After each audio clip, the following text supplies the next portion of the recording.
You did not lose control when the argument started. You lost it before that. Most people locate the problem in the moment they raise their voice, or the moment they defended themselves, or the moment they felt the pressure to respond. That is the wrong location. The loss was already complete by the time any of that occurred. There is a structural reality that operates beneath the surface of every social interaction. It does not care about your intentions.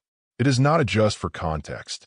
It responds to one variable only, the visible distribution of stability. Who reacts? Who waits? Who needs the exchange to end? These are the only measurements that matter. For most of recorded human social structure, this principle operated without a name. It did not need one.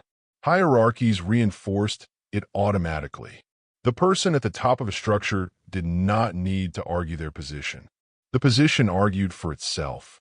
The elevation was structural, not verbal. What shifted was the collapse of visible hierarchy. In flat social environments, open workplaces, digital communication, informal group structures, the old signals disappeared. Titles became less reliable. Seniority became negotiable. Authority no longer arrived pre-installed. Something had to fill the space. What filled it was reactivity, or rather, the absence of it. In environments where the structural signal was removed, people began reading behavioral signals instead. Who lost composure first? Who sought validation? Who needed the last word? Who tolerated ambiguity without moving? These patterns became the new hierarchy. Not declared, not announced, perceived. This is the system you are operating inside, whether you have named it or not. Every interaction you have moves through this structure. Every meeting where you defended yourself. Every conversation where you raise your voice to be heard. Every exchange where you explained yourself more carefully to someone who had already decided how to read you. You were negotiating inside a system you had not fully described. The argument you won last month. Think about it. You were correct. The logic held. The other person had no real counter. What was the structural effect? You became louder, more visible, more invested in the outcome than they were. You required the exchange to resolve in a particular direction. You needed the win to be acknowledged. They walked away with information about you that you did not give willingly. They walked away knowing your threshold, your pressure point, the conditions under which you abandon restraint. That is not a win. That is a disclosure. This book is not about conflict avoidance. People confuse these two things constantly, and the confusion itself is a structural error. Avoidance is reactive. It signals fear. It communicates that the other party carries enough power to disturb you. This book is about something different. It is about the conditions under which confrontation becomes unnecessary. There is a distinction here that the rest of this book will continue to expose. Confrontation is not the problem because it is aggressive. It is the problem because it is symmetrical. The moment you confront someone directly, you have handed them structural equality. You have declared that their resistance is worth your open engagement. You have placed them at the same level as your concern. That is a gift, and most people hand it out constantly. Social systems have always responded to intensity, and the response has never been what most people expect. Intensity does not project authority. Intensity signals investment, and investment signals dependence. The person who needs the outcome most is the one who will bend first. This is visible. It has always been visible. Every room you have ever entered could read it immediately, before anyone spoke. The question this book asks is simple. If control is lost before confrontation, where is it established? It is established in position, not status, not title, not assertiveness. Position. The structural space you occupy before a single word is exchanged. How much you need the interaction to go a certain way. How much ambiguity you can tolerate without moving. How long you can let pressure sit before it becomes visible on you. These are structural qualities, not personal traits, not talent, not charisma. They are behaviors that accumulate into perception. And perception is the only currency that operates in social hierarchy. Hierarchies do not register what you feel internally. They register what you emit. The person sitting across from you at a negotiation table does not have access to your reasoning. They have access to your timing, your volume, your need for acknowledgement, your willingness to fill silence. They are reading a behavioral signal, and they are constructing a structural assessment from it. That assessment is not fully conscious on their part. It is faster than consciousness. It is the same mechanism that reads physical safety in an unfamiliar environment. It is ancient and it is not irrational. It is a calculation. And right now, you may be miscalculating your position. Most people believe their argument is the content of a conversation. It is not. The content of a conversation is not the words. The content is the structural message carried by the behavior of each party. You could be entirely correct and still signal low status. You could be completely wrong and still read as secure. The hierarchy does not score accuracy. It scores stability. This is the first structural principle of this book. It is not about whether you are right. It is about whether you need to be seen as right. Those are different positions in a social hierarchy, and only one of them compounds over time. The mechanisms in this book are not instructions. They are exposures. Exposures of the structural logic already operating around you. In every exchange, every group dynamic, every interaction where someone's position shifted and neither party could fully explain why. You have witnessed this. You may not have named it. By the end of this book, you will not be able to unsee it. That is the only guaranteed outcome, not a better argument, not a sharper comeback. The permanent structural awareness that makes both unnecessary. Part 1. The invisible loss of control. The moment you argue, you equalize. This is the mechanism most people miss. They enter an argument focused entirely on the content, the logic, the facts, the position they intend to defend. And in doing so, they walk directly past the structural event that has already occurred. The argument itself is the event, not the outcome of it. When two people engage in an open argument, a structural transaction occurs before either party has finished their first sentence. The transaction is this. Both parties have implicitly agreed that resolution requires the other person's participation. You cannot win an argument alone.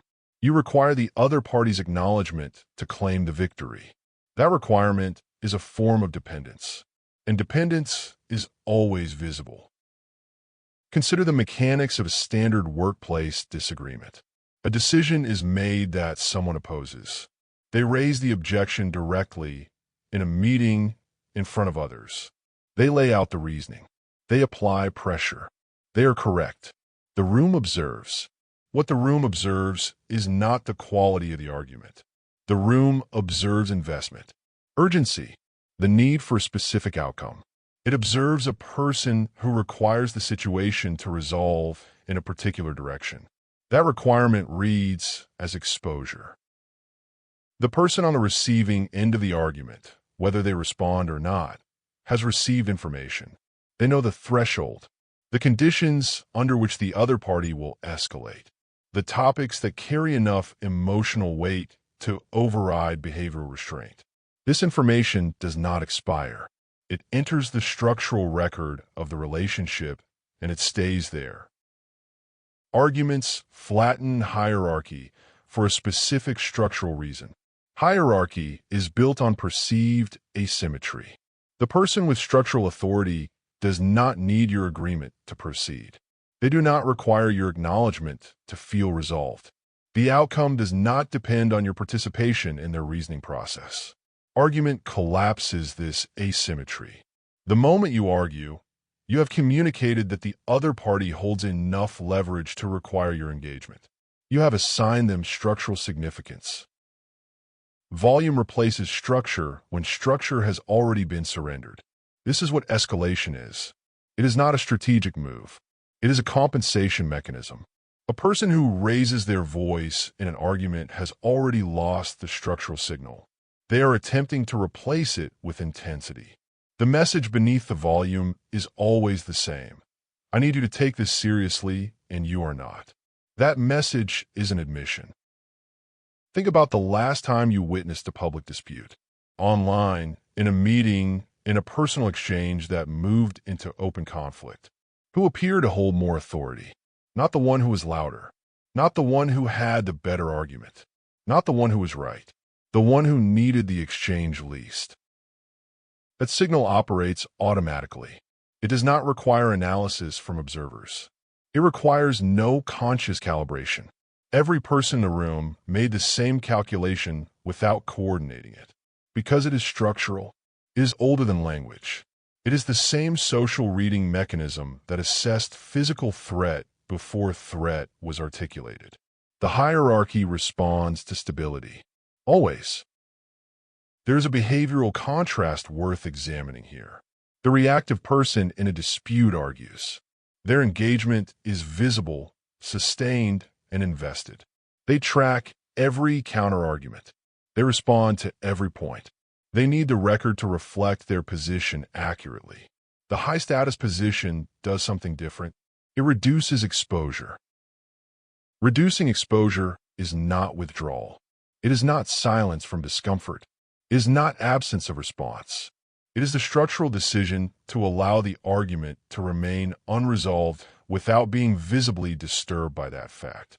The tension that generates from an unresolved disagreement does not disappear when no one responds to it. It redistributes. It accumulates in the party that needs resolution most, and that party will reveal themselves. This is the first mechanism. Silence is not neutral in an argument. It is a structural intervention. When one party stops arguing and the other continues, the social reading of the room shifts. The one still arguing is now arguing against the absence of a counter. They are fighting a position that will not fight back. And there is no visual display more revealing of low structural status than that. Every argument has a vulnerability window.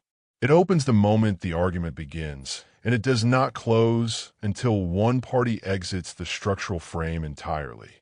While the window is open, every behavioral signal is being read. How quickly you responded, how much content you produced, whether you repeated yourself, whether you sought confirmation, whether you needed to know you had been heard. These signals compound. They are not evaluated in isolation. They are building a structural portrait. Most people invest heavily in the content of arguments because they believe content is what determines outcome. In transactional disputes, it sometimes does. In social hierarchy, it almost never does. Social hierarchy is not a logic contest. It is a stability assessment. The most stable party has the highest structural position, regardless of who was correct. This is where most people lose position. Not in the argument they should not have made. In the argument they had already made 3 times before, with diminishing returns each time, because the need to be understood outlasted the structural cost of visibility. The trap is not that arguing is wrong. The trap is that arguing is always the more expensive option, and most people never calculate the cost before they enter. There is a structural question worth holding before any exchange that has the potential to escalate into open argument. It is not, am I right? It is, what does my engagement in this exchange communicate about my structural position? Those two questions produce different answers and different behaviors. Chapter 2. Emotional escalation signals instability. Intensity invites challenge. This is a structural fact, not a moral observation. Emotional intensity does not communicate passion or conviction to the social reading system. It communicates instability, and instability is an opening. Hierarchies do not absorb instability. They exploit it. When a person's emotional register rises in a social interaction, 2 things occur simultaneously. First, their perceived control decreases. not because they have lost any actual authority, but because the behavioral signal they're emitting no longer reads as self-contained. Self-containment is the behavioral equivalent of structural security. A person who is self-contained does not need the external environment to regulate them. Second, the people around them recalibrate their assessments. Leverage is recalculated in real time. Consider the mechanics of this from the observer's position. You are watching two people in a tension-filled exchange. One person's voice has risen. Their responses are faster. Their body language is less contained. They are leaning in, not sitting back. What do you read? You read investment. You read a person who has something to lose from this exchange. And the person who has something to lose has just disclosed the location of their leverage. The inverse is equally structural. A person who moves slowly in a heated exchange, whose responses are measured, whose tone does not track upward with the temperature of the room, who introduces pauses that the other party cannot fill with certainty. That person is communicating one thing above all others. This situation does not have the ability to destabilize me. That is the most powerful structural signal available in a conflict environment. Not dominance, not aggression, not superior logic, undisturbed stability. The social reading of emotional escalation is not conscious in most observers. It does not require analysis. It is the same automatic calculation that reads physical threat before the conscious mind has processed the input. People know when someone is losing control. They know before they can articulate why. And once that reading is established, it begins to shape behavior in everyone present. Public disagreement is a particularly exposed environment. In a one-on-one exchange, the structural damage of emotional escalation is limited to one witness. In a group setting, it multiplies. Every person in the room who watches you lose composure receives the same structural data point at the same time. They file it. They do not forget it. And they will use it, consciously or not, in every subsequent interaction they have with you. Team dynamics are especially sensitive to this mechanism. A leader who escalates under pressure communicates something permanent about their structural position. Not that they are passionate, not that they care deeply. Those are the interpretations they prefer. The structural interpretation is different. Their stability is conditional, and conditional stability is exploitable stability. There is a specific behavioral window that opens when someone reads conditional stability in a position of authority. It is the window of challenge. The calculation is simple. If this person can be destabilized, then the conditions under which they can be destabilized are worth discovering. This calculation does not happen in bad faith. It is not a conscious strategy most of the time. It is structural. People move toward perceived openings. Always. Boundaries are one of the most frequently mismanaged structural elements in social interaction. Most people believe that communicating a boundary clearly and assertively establishes it. This is structurally false. A boundary is not established by the declaration. It is established by the behavioral consistency that follows the declaration. But before the behavioral consistency, there is a prior structural signal. The emotional register of the declaration itself. A boundary communicated from an escalated emotional state contains a structural contradiction. The content says, "This is my limit." The behavioral signal says, "This situation is already beyond what I can contain without visible response." These two signals do not reinforce each other. The behavioral signal overwrites the content. What is received is not a firm limit. What is received is, "I am disturbed. I need this to stop." Those are different structural positions. Compare that to the same boundary delivered from stillness. Same content, different register.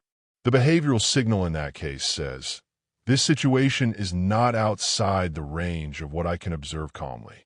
That signal reads as security. Security reads as structure. Structure reads as authority.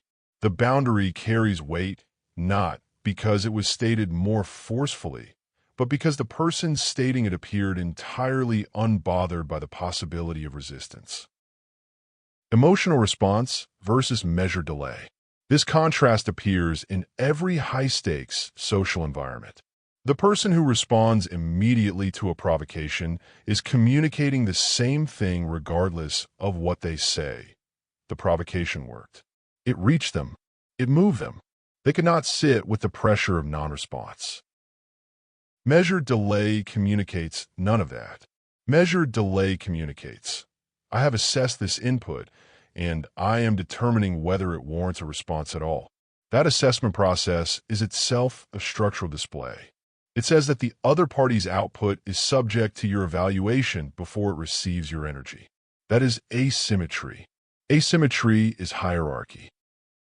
This is not strategic stillness as performance. It is not the effect of calm while internally destabilized. That version is detectable. Rigidity is not stillness. Controlled suppression is not the same as structural security. The behavioral signal the hierarchy reads for is genuine non-disturbance, the kind that comes from not requiring the situation to resolve in a particular direction. That is the foundation, not technique, not training, a genuine structural shift in what you need from any given interaction. When the need decreases, the signal changes automatically, and the hierarchy adjusts accordingly. Controlled silence conveys power. Not because silence is inherently powerful, but because in an environment of escalating intensity, silence is the most structurally dissonant response available. The system expects reaction. Reaction is the grammar of escalating social conflict. When that grammar is refused, the structural frame of the entire exchange shifts. The escalating party is now escalating into stillness. That is an unwinnable position. Their intensity has nowhere to resolve. It cannot find purchase on a surface that does not react. It amplifies back toward them. Control is measured in stability, not in composure under easy conditions. That measures nothing. Instability under pressure designed to remove it. That is where the structural signal is sent. That is where the hierarchy recalibrates. And that recalibration is permanent. Chapter 3. The need to be understood. Overclarification weakens leverage. There is a need that operates beneath most defensive communication. It is not the need to be correct. It is the need to be understood as correct by the specific person who currently doubts you. That distinction contains a structural collapse. The moment your position depends on another person's comprehension of it, you have made your authority contingent. Contingent authority is not authority. It is permission-seeking with additional steps. And permission-seeking has a structural signature that is impossible to hide. Explaining a decision already made is one of the most common authority inversions in social and professional environments. The decision was made. It was made from a position of structural authority. It did not require explanation to be valid. Then comes the resistance, or the silence, or the expression of doubt, and something shifts. The explanation begins. What just happened structurally? The person with positional authority signaled that their position was not self-sustaining. It needed support. It needed the other party's comprehension to feel stable. That need redistributed authority downward. The person who was supposed to receive the decision has now become the person who gets to evaluate whether the reasoning behind the decision is satisfactory. That is an extraordinary structural gift. It is handed out dozens of times per day in every organizational environment. Justification invites negotiation. This is not a conditional pattern. It is structural. When you explain why you did something, you are implicitly communicating that the why matters. If the why matters, then an unsatisfactory why can be challenged. If it can be challenged, it is negotiable. If it is negotiable, then the decision itself is negotiable. You made a decision. You explained it. You handed the other party a formal entry point into a process that was already closed. This mechanism is most visible in situations where authority is already established but feels under pressure. A manager defending their decision to a team member who disapproves. A person explaining the reason for a personal boundary to someone who challenged it. An individual clarifying their position in a group setting after someone expressed skepticism. In each case, the explanation feels like clarity. It is experienced internally as responsible communication. The structural effect is the opposite. Every word of explanation is a signal that the position required defense. Required defense means the position was open to attack. Open to attack means the position was not structurally secure before the explanation began. Defending decisions is structurally different from explaining them, but to the observer, they produce the same reading. Both signal that the decision-maker's internal state was disturbed by the challenge. Both signal that the challenge carried enough weight to activate a response. Secure silence versus defensive elaboration. This contrast surfaces in every environment where authority and resistance coexist. The elaboration feels like strength from the inside. From the structural position of the observer, it reads as exposure. There's a behavioral pattern that compounds this dynamic. Repeated clarification. It begins with one explanation. The explanation does not land. The other party pushes back. A second explanation follows, more detailed than the first. The second fails to satisfy. A third appears, restructured, rephrased, approached from a different angle.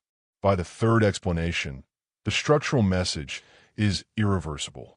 This person requires my agreement in order to feel resolved. That reading does not expire with the conversation. It becomes the structural model through which every subsequent interaction is filtered. The reason over-explanation is so structurally costly is that it is cumulative. Each instance of defensive elaboration adds to a behavioral record. The record is consulted every time the dynamic between two parties is being calibrated.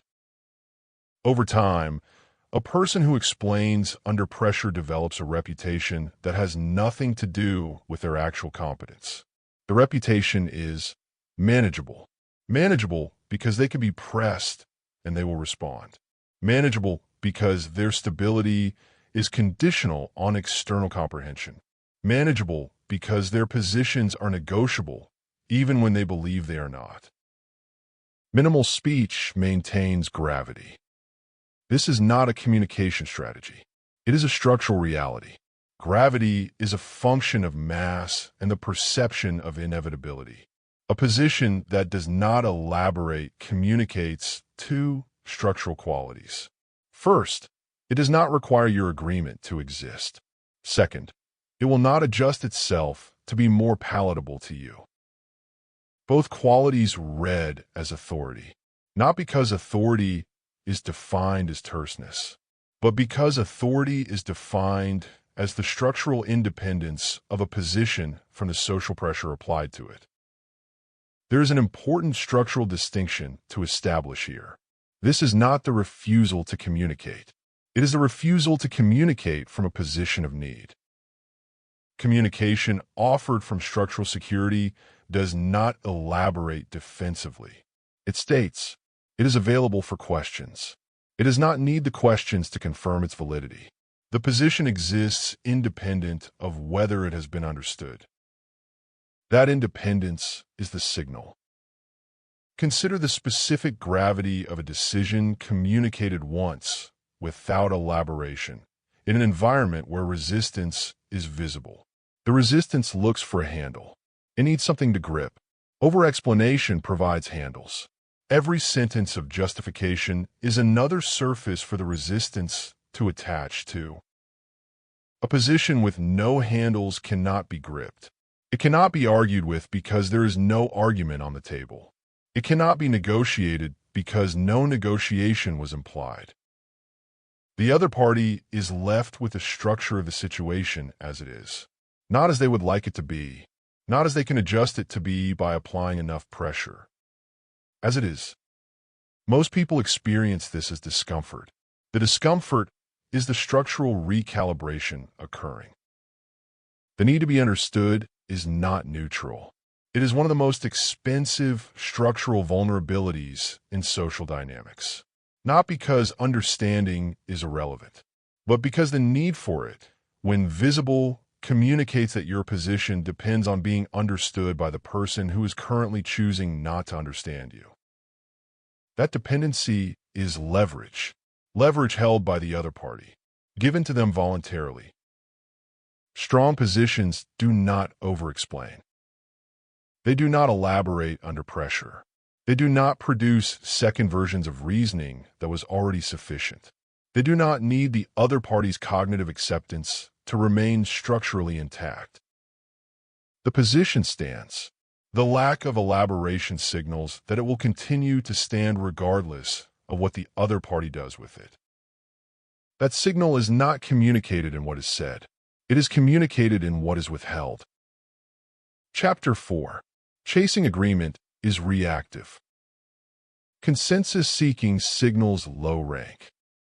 There is a behavior pattern embedded in almost every social and professional environment that operates entirely beneath conscious awareness. It is the pattern of seeking confirmation before proceeding, before a decision is finalized, before a position is stated clearly, before an action is taken that might encounter resistance. The confirmation-seeking behavior is framed internally as collaboration, thoroughness, or respect for others' perspectives. The structural signal it sends is precise. I do not trust the position enough to hold it alone. That signal reads as low rank, not because collaboration is a weakness, but because the structure of the behavior reveals dependency on external validation before a position can be experienced as stable. Social hierarchies process agreement seeking as an authority inversion. When someone in a position of structural authority seeks consensus from people below their structural position, they have handed those people a form of veto. Not a formal veto, not an acknowledged one, a structural one. The message received is, your agreement is required for this decision to feel complete. Once that message is received, the people ask for agreement understand something. Their agreement is worth something, and what is worth something can be withheld. Negotiation environments reveal this mechanism with particular clarity. The party that requires agreement moves first. The party that can sit in unresolved ambiguity longer holds the structural advantage. This is not strategy. This is not psychological gamesmanship. It is behavioral math. The person who can wait longer has less at stake in the immediate outcome. Less at stake means less to leverage against. Less leverage means lower structural yield from any pressure applied. Unnecessary concessions are one of the clearest structural errors visible in negotiation. They are not generated by logic. The logic of the situation does not require them. They are generated by discomfort with unresolved tension. Unresolved tension is the natural state of any negotiation that is still in progress. It is not a problem to be solved. It is a condition to be tolerated. The party that cannot tolerate it will move to resolve it. And the movement itself is the concession. There is a social group dynamic that operates identically. When silence enters a group and no one has claimed it, the group begins to generate pressure. The pressure is not directed. It is ambient. Someone will fill it. The person who fills the silence has made a structural declaration. The ambiguity was more uncomfortable for me than for others in this group. That declaration adjusts position, not dramatically, not consciously acknowledged, but the adjustment is real and it accumulates. The group's expectations are calibrated by who fills silence and who does not. Who moves first when tension is unresolved? who initiates resolution when ambiguity persists. These behavioral patterns construct a structural map of the group. The map is not written anywhere. Everyone in the group consults it constantly. Passive persuasion versus structural patience. Passive persuasion is the attempt to gain agreement through continued presence, repetition, and availability. It is the pattern of returning to a topic that was not resolved, reframing a position to be more palatable, making one more attempt to bring the other party to agreement before the moment passes. Each of these attempts communicates the same structural fact. The lack of resolution is costing me more than it is costing you. Structural patience operates on a different logic entirely.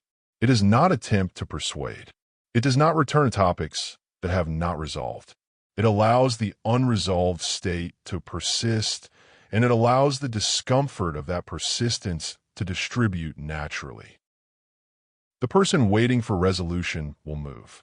They always move, because structural patience is rare, and most people are not calibrated to sustain unresolved ambiguity for extended periods. Your restraint sets the pace of engagement. This is the structural mechanism beneath the observable behavior. When you do not chase resolution, you're not being passive. You are determining the structural conditions under which resolution becomes available. The other party will eventually move toward those conditions, or they will not, and the structural cost of non-resolution will distribute entirely to the party that required it. That is the structural logic of patience in social dynamics. It is not waiting. It is positioning. Consensus-seeking in authority positions produces a specific long-term structural erosion. It is not dramatic. It does not occur in a single event. It occurs through the gradual accumulation of a behavioral record. A record that shows this person needs agreement before they can proceed. A record that shows this person's positions are open to revision under social pressure. A record that shows applying pressure to this person produces output. Once that record exists, it does not require effort to consult. It is the automatic frame through which every subsequent interaction is structured. The people who interact with you are not calculating consciously. They are behaving according to structural patterns that your behavioral history has established. Authority becomes negotiable when it is perceived as requiring maintenance. The maintenance signals that without it, the authority would diminish. And anything that diminishes without maintenance can be targeted. The powerful let others move first. This is not a behavioral technique applied situationally. It is the structural consequence of a position that does not require the interaction to resolve in any particular direction. When a need for a specific outcome is absent, the behavior changes automatically. The urgency to seek agreement dissolves. The impulse to fill silence dissipates. The pressure to provide justification before it is requested disappears. What remains is the structural position itself, intact, self-contained, unmodified by the resistance of others. That position does not chase agreement. It occupies space, and others navigate around it. This is not a posture. It is not a performance of authority. It is the behavioral consequence of a structural shift that occurred before the interaction began. The shift is this. The outcome of this interaction is not the measure of this position. The position exists independent of the outcome. Once that shift has occurred, the behavior it produces is unambiguous, and the hierarchy reads it exactly as it is. Control is not established in argument. It is not established in the moment someone concedes. It is not established in the exchange at all. It is established in the structural conditions that existed before the exchange began, in the behavioral record that preceded the interaction, in the accumulated signal of a person who has not required external resolution to maintain internal stability. The exchange is not where control is created. It is where control is revealed. Part 2. Structural control. Chapter 5. Control the frame, not the person. You do not control people. You control conditions. This is the structural distinction that separates architectural influence from reactive force, and it is where most attempts at control fail before they begin. Direct control attempts produce a predictable structural response. Resistance, not because resistance is a moral act, not because people are inherently oppositional, because direct control communicates a structural provocation. It says, your behavior is subject to my intervention, and every autonomous social system responds to that provocation the same way. It asserts independence. The more force applied directly to a person's behavior, the more the structural response consolidates against the source of that force. This is not strategic resistance. It is mechanical. Social systems behave like pressure systems. Force applied at one point produces counterforce at the same point. The architectural approach does not apply force at the person. It applies force to the conditions surrounding the person. The distinction is structural, not stylistic. A person can be aware of every behavioral technique in common use and still be unable to resist a well-constructed frame, because the frame does not announce itself as control. It presents itself as the natural shape of the environment. Consider what happens before a meeting begins.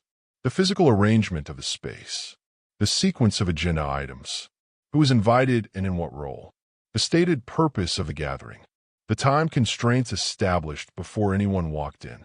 None of these are arguments. None are assertions. None declare authority. All of them set behavioral defaults. By the time the meeting opens, the structural conditions have already prepositioned every participant. Who will speak first? Who will be asked to respond? Whose input will be sought and when? The architecture of the environment is determining behavior before behavior begins. This is not an unusual situation. It is the permanent condition of all social interaction. The frame is always operating. The only question is who constructed it. Most people enter social environments and inherit the frame that was already there. They behave according to the structural defaults they find. They do not examine who set those defaults or what purpose they serve. They occupy the space the architecture designed for them. The person who designed the architecture is not participating in the same interaction. They are operating at a structural level above the interaction. Negotiation environments make this mechanism visible with unusual clarity. Before a single proposal is made, the structural conditions of the negotiation have already distributed advantage. Location, timing, who requested the meeting, what information each party has. These pre-verbal conditions shift leverage before language enters the exchange. A negotiation conducted on your chosen ground, at your chosen time, with your chosen information asymmetry, is not the same structural event as the same conversation conducted under the other party's conditions. The words may be identical. The structural positions they carry are not. Most people understand this intuitively when they recognize it as advantage. What they fail to examine is the structural logic that produces the advantage. It is not dominance.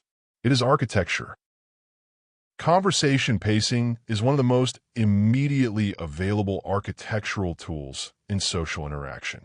It requires no preparation, no strategic setup, no external conditions.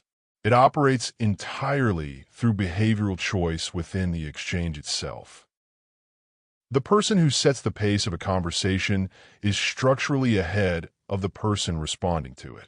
Not because pace signals intelligence or authority directly, because pace is a form of structural anticipation. To set pace, you must be operating ahead of the current moment of the exchange. And to be ahead of the current moment is to be in a position where the other party is always catching up. Slow a conversation down deliberately and observe what happens. The other party either matches the pace, in which case you have already established the parameter, or they accelerate to fill the space, which reveals their investment in the outcome. Either reading is useful, neither requires argument. The contrast between controlling outcomes and controlling environments is not subtle once the distinction is established. Controlling outcomes is reactive. It requires continuous engagement. It requires monitoring the behavior of the other party and applying corrective force whenever the behavior deviates from the desired direction. It is exhausting. It is visible, and it is structurally low. Controlling environments is architectural. It requires front-loaded investment in conditions. Once the conditions are set, the structural defaults operate without ongoing input. The environment continues to shape behavior even when you're not actively engaged.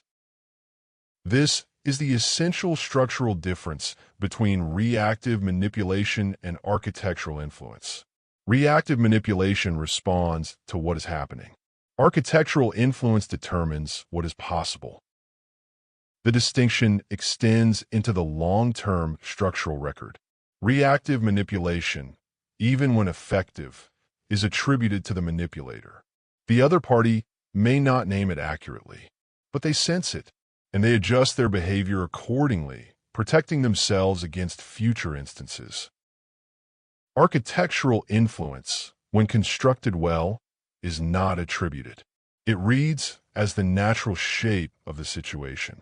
The other party believes they are behaving according to their own judgment. They are. The conditions made that judgment available. There is a structural reality that follows from this. The highest authority in a social environment is not the person commanding behavior. It is the person who built the environment that makes certain behaviors natural and others structurally difficult. That person may not be visibly present at all. Their presence is the structure itself. Structure beats force. Not as a philosophy, as a mechanical fact. Force requires continuous application. Resistance returns when force is removed. Structure requires initial investment. Resistance has no obvious target once the architecture is in place. You cannot push back against the default. You cannot resist the shape of the room. You can only behave within it. Chapter 6. Delayed response as leverage. Immediate reaction satisfies the other person. Delay builds hierarchy. Speed is a structural signal, not in the way most people assume. The assumption is that speed communicates competence, preparedness, confidence, that a fast response signals a mind that has already processed the input and knows precisely what to return. The structural reality is different. Speed communicates availability, and availability communicates that the other party's output is a priority for you. Priorities reveal hierarchy. What you prioritize is what you serve. What you serve has structural authority over you. This mechanism operates in every communication channel. The reply to a message delivered within seconds tells the sender something precise. Your message is at the top of my attention hierarchy. That information is not neutral. It positions the sender above the receiver in the structural reading of the relationship. This is not about performing unavailability. Performed unavailability is readable, and it produces the inverse of its intended effect. When delayed response is strategic theater, it communicates that you are aware of the leverage and attempting to manufacture it. That awareness is a form of investment. An investment reveals position. The structural mechanism is simpler and more structural than that. Delayed response is not manufactured. It is the natural behavioral output of a person whose attention is distributed across priorities that include but do not center on this particular exchange. That distribution is what the delay communicates. Not disinterest, not dismissal. Scale. The person is other things. Many things. This exchange is one item on a long list that is being processed according to its actual priority. The psychological effect on the waiting party is precise. While the response does not arrive, pressure accumulates. The question of where they stand in the other party's attention hierarchy remains open. Open questions are inherently uncomfortable. The discomfort is not a side effect. It is structural information. It tells you how much this exchange matters to the waiting party. It tells you where you sit in their hierarchy of need. And that information is leverage. Fast responses eliminate this entirely. The psychological pressure that would have accumulated over the waiting period is resolved in seconds. The other party receives confirmation of their position in your attention hierarchy immediately. No ambiguity, no discomfort, no structural reading available from the response timing. The opportunity for leverage is gone before it formed. Consider the structural mechanics of a proposal. A proposal has been made. You have received it.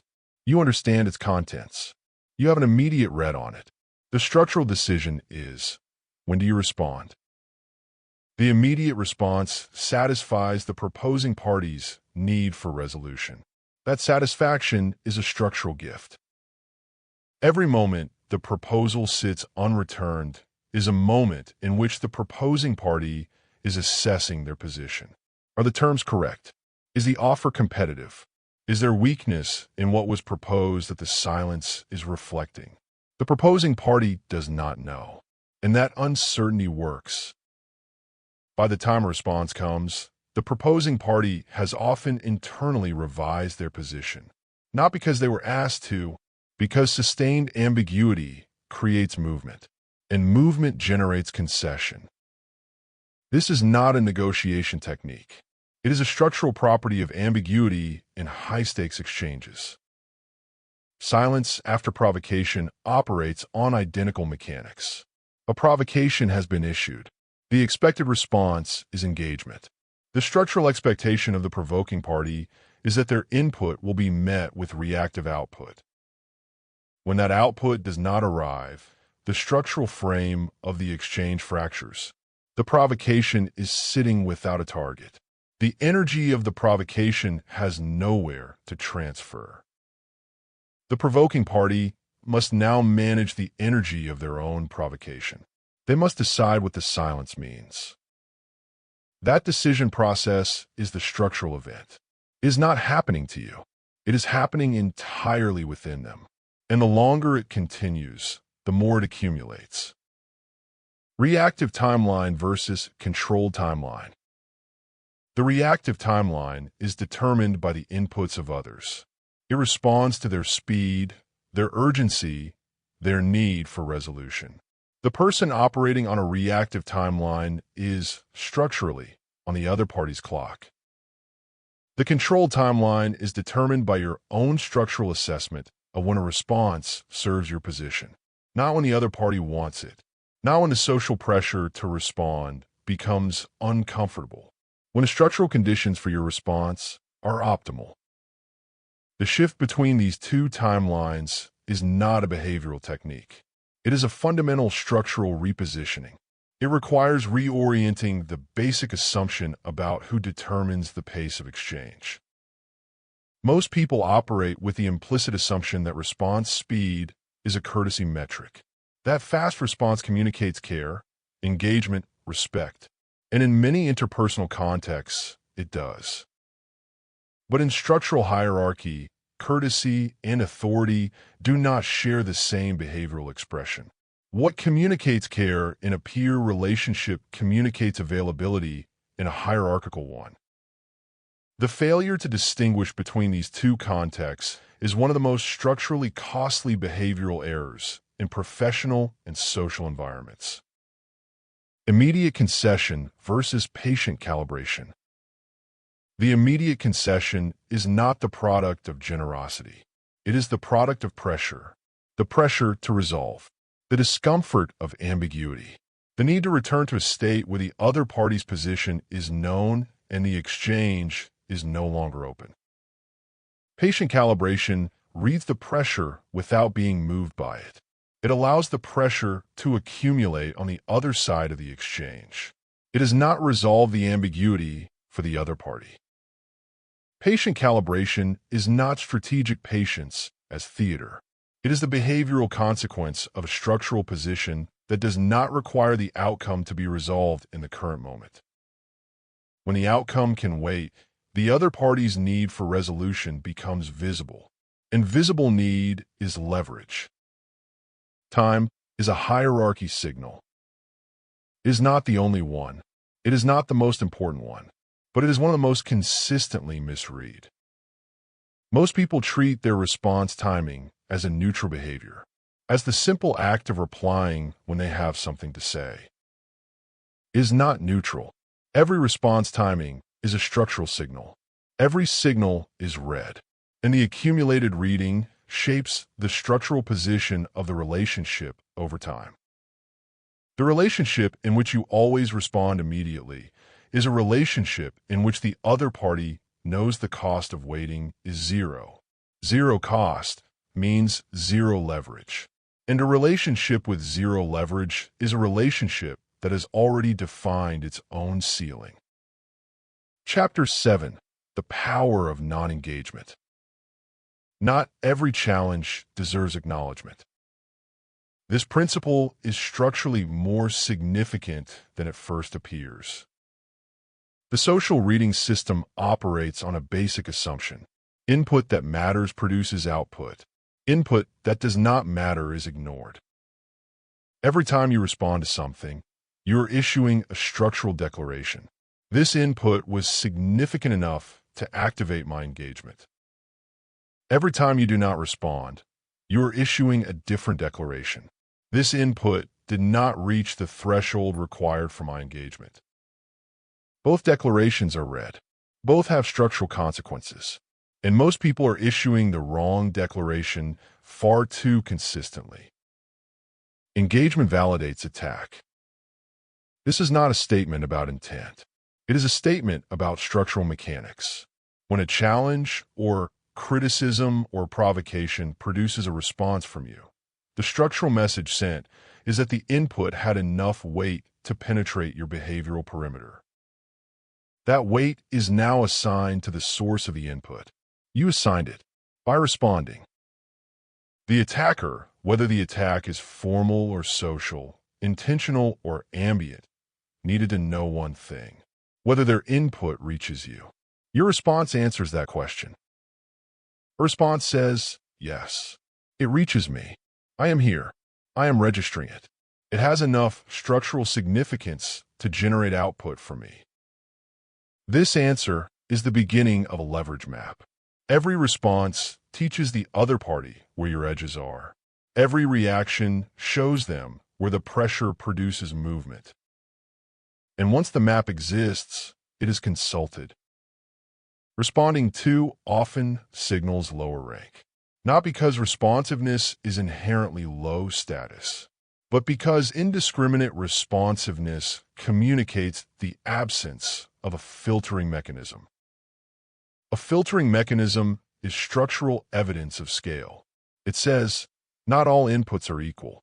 Some inputs reach me, others do not. The absence of a filter communicates, all inputs are approximately equal, which means everything that is directed at me carries enough weight to activate a response. That is not the behavioral signal of a high structural position. High structural positions are characterized precisely by their ability to allow most inputs to pass without generating output. Consider criticism. Criticism has been issued in a group setting. It is directed at you. It is visible to others. The expected response is defense, counterargument, or acknowledgement. The structural expectation is engagement. What happens when a criticism is ignored entirely? Not deflected, not dismissed with a visible show of dismissal, simply not engaged with. The interaction continues as though the criticism was not issued. The room reads this. What it reads is not rudeness. It reads structural insulation. The person who was criticized did not need the record corrected. did not need their position defended, did not need the group to witness their response to the challenge. Their position did not require external maintenance. And a position that does not require external maintenance is a position that cannot be structurally reached by external attack. The criticism landed in a structure that did not respond to it. It fell without finding purchase. That display is more structurally significant than any counterargument. The counterargument says, I have a better case. The non-response says, your case does not determine my structural position. These are not equivalent signals. Provocation unmet operates on the same structural logic, but with a specific additional dimension. Provocation is a behavioral test. Its purpose is to establish whether you can be moved. If the provocation produces movement, the test result is yes. The structural consequence is immediate. The provoking party now knows that this mechanism works, and mechanisms that work are used again. If the provocation produces nothing, the test result is no. The structural consequence is also immediate. The provoking party has received information about the limits of their leverage. Most people respond to provocation because the alternative, sitting with the energy of an unanswered challenge, is structurally uncomfortable. The discomfort is real. It is the pressure of an unresolved social test. But the discomfort is directional. If you respond, the discomfort resolves for you and transfers to the other party as structural information about your threshold. If you do not respond, the discomfort does not transfer. It remains in the space between you, and the space between you is visible to everyone else in the room.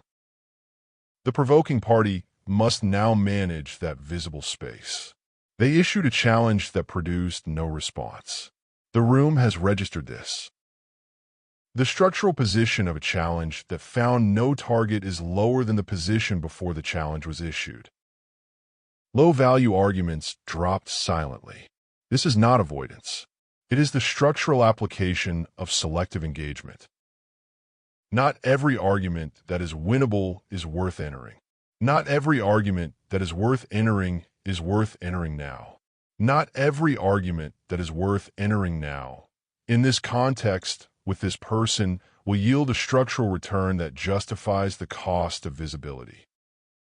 These are not the calculations most people run before entering an argument. Most people calculate only whether they can win. The structural calculation is different. What does my engagement in this argument communicate about my structural position? What does my engagement cost in terms of exposure? What does my non-engagement communicate? Sometimes non-engagement communicates more than winning would. Responding to everything versus selective engagement. The person who responds to everything is structurally legible. Their thresholds are known. Their reactions are predictable. Their behavioral patterns can be mapped and used.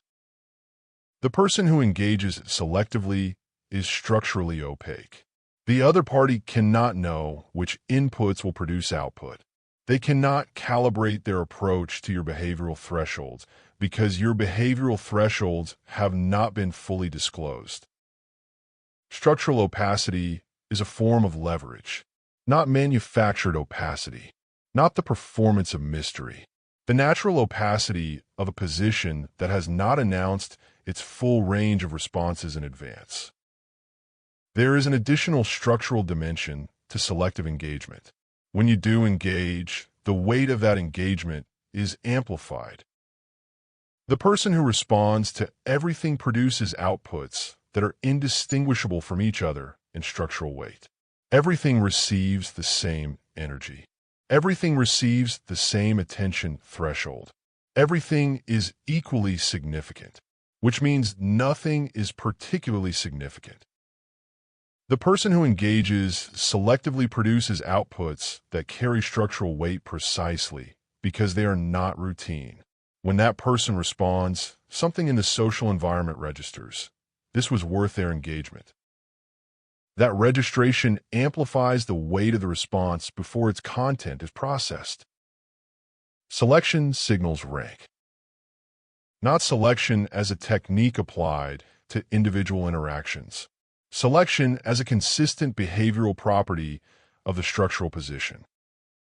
Visibility without acknowledgement. Intentional presence. These are not silence from absence. They are not withdrawal. They are the structural display of a position that is present, observing, and choosing. Choosing when to engage. Choosing what to register. Choosing what to allow to pass through the frame without generating a return signal. That choosing, visible, consistent, and structurally secure, is the behavioral signature of the highest available position in a social hierarchy. Chapter 8. Presence without reaction.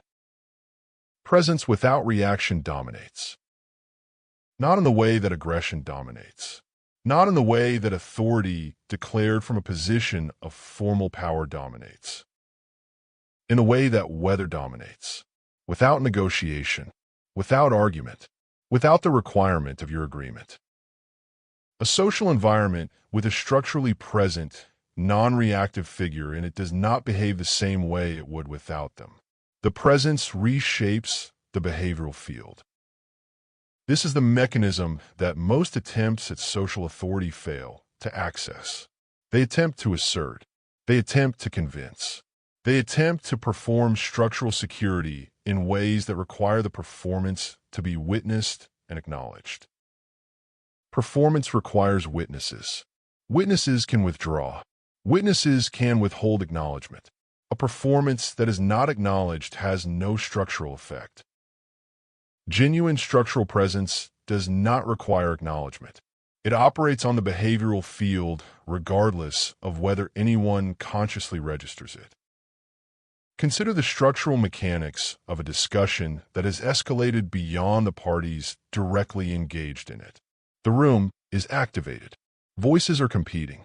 Energy is distributed across multiple points of conflict.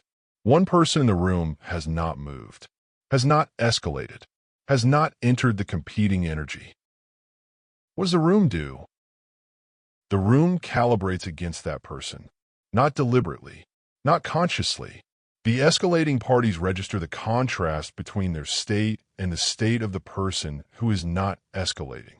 The contrast makes the escalation visible to them in a way it was not before. The person who is not escalating has done nothing. Their stillness is the structural intervention. Passive allowance is a misread term. It implies that the non-reactive position is passive. It is not.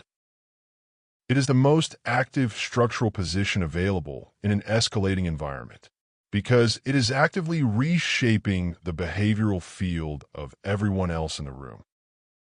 Observers calibrate their behavior around your restraint.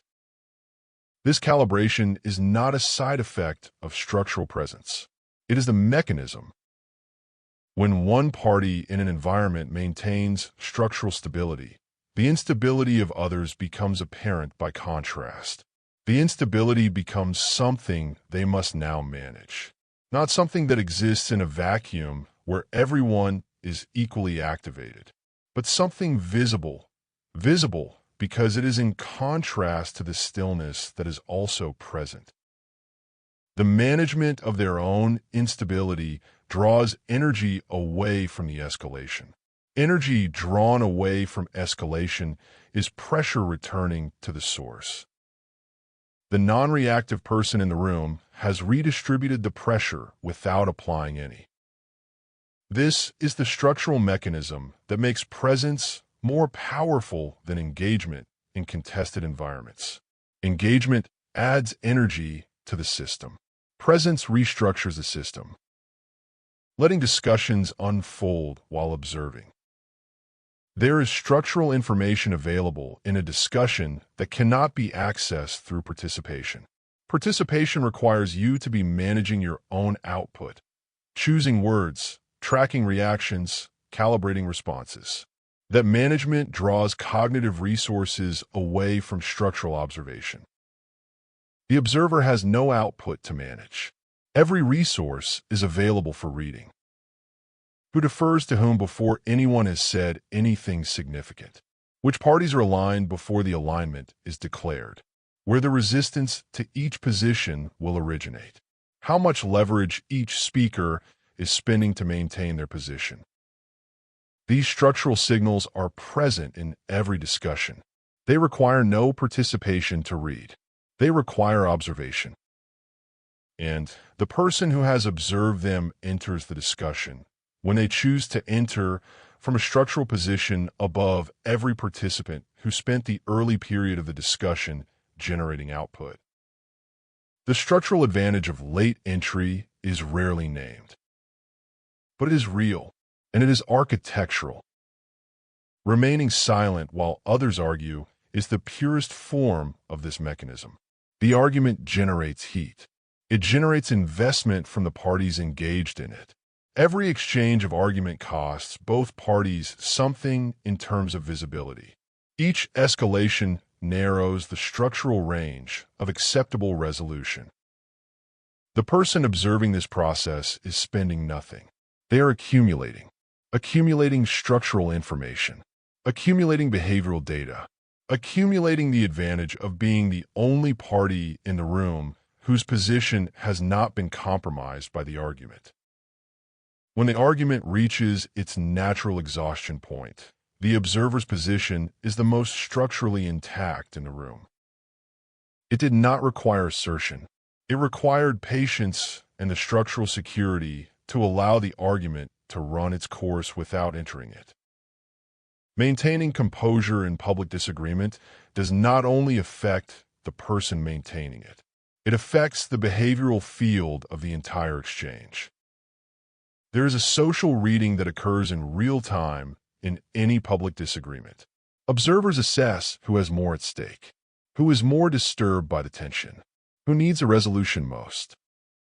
Composure answers this assessment clearly. Not me. That answer, maintained consistently through escalating pressure, restructures the social reading of the entire interaction. The person in composure is no longer a party to the disagreement in the same structural sense as the escalating party. They have shifted from participant to observer within the exchange itself. Participant to observer is a structural elevation, achieved not through argument, achieved through the refusal to be drawn to the level the exchange was trying to establish. Reactive engagement versus structural presence. Reactive engagement spends energy. Every response costs visibility. Every counter costs structural exposure. The reactive person in any exchange is depleting their structural position with each output they generate. Structural presence does not spend. It accumulates. Every moment of non-escalation in an escalating environment adds to the structural record. Every maintained pause in a pressured situation adds to the behavioral portrait. The portrait being constructed by that record is, this person cannot be destabilized by the kinds of pressure most people apply. That portrait is not argued into existence. It is demonstrated into existence. Over time, consistently, without announcement. The strongest positions do not compete. They define the stage. This is the endpoint of the structural logic that has been running throughout this section. Competition requires two parties at approximately the same structural level. Two parties at the same level engaging in open competition are both spending structural currency to determine a winner. The winner may emerge with their position intact. The structural cost of the competition has still been paid. Defining the stage is a different operation. It does not engage in the competition. It determines the conditions under which all competition in this environment occurs. The person who defines the stage has not won. They have established the structural conditions under which winning and losing are determined. That is a position above the competition entirely. Stage definition does not require authority declared in advance. It requires the consistent application of structural presence over time. The behavioral record that accumulates from consistent non-reactivity, selective engagement, architectural framing, and controlled response timing eventually produces an environment in which others navigate around your position rather than engaging it directly. Not because they have been told to, because the structure of the environment has made it the natural path. You did not assert the position. You allowed the conditions to make it apparent. Control without confrontation is not a technique for avoiding conflict. It is the structural consequence of a position built correctly. Confrontation becomes unnecessary when the structural conditions make the outcome apparent before any exchange begins. When the frame is set, when the behavioral record is established, when the hierarchy has already been read and calibrated by everyone in the environment. No argument needed, no escalation required, no assertion made. The structure speaks. And structure, unlike argument, does not require the other party's agreement to operate. Part 3. Invisible Pressure. Chapter 9. Calm as Dominance. Silence under tension raises perceived authority. Not silence as absence. Not silence as the failure to speak. Silence as a structural act performed inside a pressure environment that is producing noise from every other source. The tension in a room is a test. Not an announced test. Not a deliberate one. But a structural test that every social system administers automatically when the pressure rises. The test is this. Who here cannot hold their position without releasing the pressure through visible expression? The answers come quickly. They do not require observation over a long period. Within the first minutes of an escalating environment, the behavioral sorting has already begun. The sorting is not conscious. It is the social reading system operating at its most basic level. Threat or stability, controlled or reactive, safe or volatile. These readings are not made about the content of what people say. They are made about the behavioral signal beneath the content. And the behavioral signal most legible to that reading system is, does this person require the tension to decrease in order to function? Every visible expression of discomfort in a tense environment answers that question. Voice rising, body shifting, responses accelerating, face registering the weight of the pressure. Each of these signals one thing. Yes, I need this to change. A person who does not signal that need in the same environment is not giving the same answer. Their answer is, this level of tension is within my range. That answer restructures the room. Consider what occurs in a crisis meeting. Something has gone wrong. The stakes are real. Every person present is carrying the weight of the situation. The behavioral responses are immediate and visible. People move faster. Voices sharpen. The tempo of exchange accelerates. Urgency distributes across the room like a signal being amplified. One person in the room does not accelerate. Their tempo holds. Their voice does not sharpen. They're not visibly carrying the urgency the room is generating. What does the room do? It orients toward them, not because they have said anything, not because they have claimed authority, because they are the only point of structural stability in an environment that has become destabilized. Stability under pressure is the rarest behavioral signal available in a crisis environment. It is also the one the social reading system treats as highest authority. The mechanism is evolutionary. In any environment where stability is required and resources are scarce, the stable party is the one most likely to have access to resources that others do not. Stability signals reserves. Reserves signal position. The behavioral calculus is ancient. It operates in modern organizational environments with the same precision it operated in every social structure before them. Public disagreement makes this mechanism visible at scale. A public disagreement is a social reading event as much as it is a conflict event. Every observer in a room is running the same structural assessment simultaneously. Who is more disturbed by this? The assessment is not generous. It is not interested in who is right. It is interested only in the behavioral signal of each party's relationship to the tension. The party that escalates first communicates their position immediately. They needed the situation to change before the other party did. The need arrived first. The need was visible. The party that did not escalate first has communicated nothing equivalent. They have communicated only that the other party's escalation was insufficient to move them. That is the structural advantage of the second position. Not that they stayed quiet, but that they remained structurally intact when the environment was calibrated to produce visible disruption. Emotional outburst in a group setting is the extreme expression of this mechanism. An emotional outburst is a full structural disclosure. It communicates the exact location of the threshold between containment and exposure. It communicates the specific conditions that produce loss of structural control. It communicates the cost of applying the right kind of pressure at the right moment. Every person who witnesses the outburst receives this information. It is not information they requested. It is not information they were given permission to have. It transferred automatically, and it cannot be retrieved.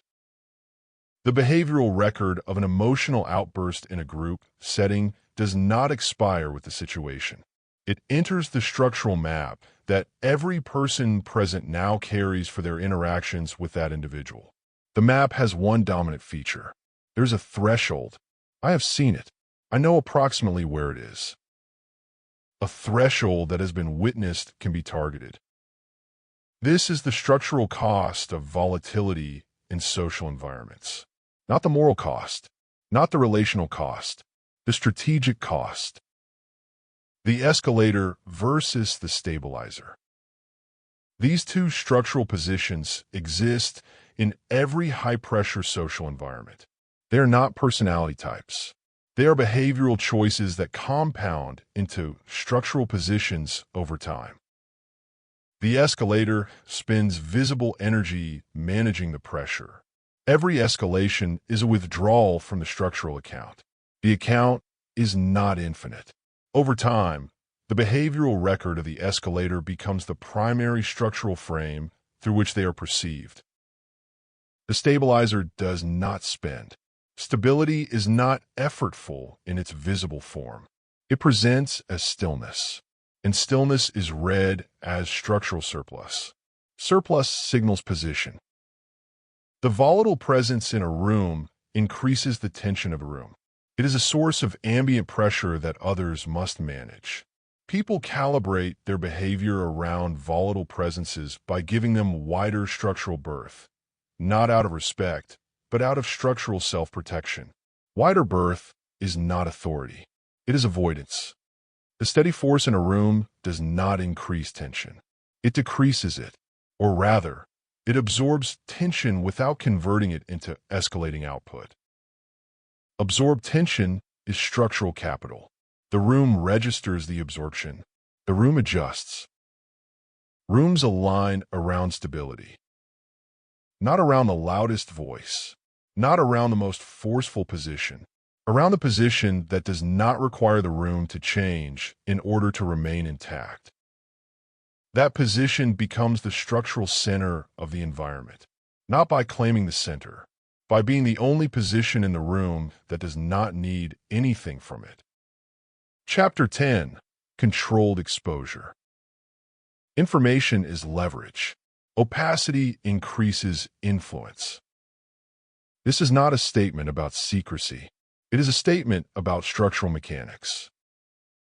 Every piece of information you release about your position, your reasoning, your limits, your preferences, or your concerns is a structural transfer. You're moving something from inside your position to the outside of it. Once it is outside, it no longer belongs to you. It belongs to whoever received it, and it becomes available for use. Most people do not experience information transfer as a structural event. They experience it as communication, as clarity, as honesty, as the reasonable act of sharing context so that others can engage with them more accurately. The structural consequence of the act has nothing to do with its intent. Every piece of information that leaves your position narrows the range of ambiguity the other party must manage. Ambiguity that the other party must manage is ambiguity that costs them something. Every time you reduce their ambiguity, you absorb a cost they would otherwise have paid. You're not being generous. You're transferring leverage. Oversharing lowers negotiation power by this precise mechanism. The party who has shared more has reduced the range of structural uncertainty. The party still holding information is operating with more options. Options are leverage.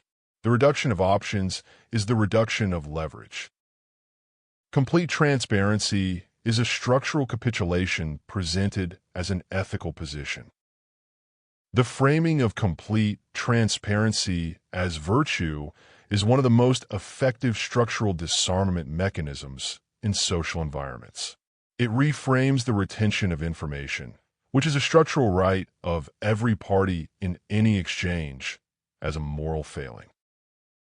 The person who accepts this framing disarms themselves, not because honesty lacks value, but because the demand for complete transparency is almost never symmetrical. The party asking for complete transparency rarely offers it in return. The asymmetry of the demand is the tell. Complete transparency is requested of the party whose information would benefit the requesting party most. It is not an ethical request. It is a structural extraction. Revealing strategy prematurely is among the most common and most costly structural errors in professional environments. A strategy exists in a state of maximum potential when it is entirely internal. The other party must manage every possibility of what you might do. That management costs them cognitive and strategic resources. The moment the strategy is disclosed, the cost transfers. Now you must manage the other party's response to the known strategy. You have given them the structural advantage of preparing against a known position rather than a range of possible positions. This is true in formal negotiation environments. It is equally true in casual social ones. The person who announces their plans before executing them has converted potential into performance. Potential carries weight.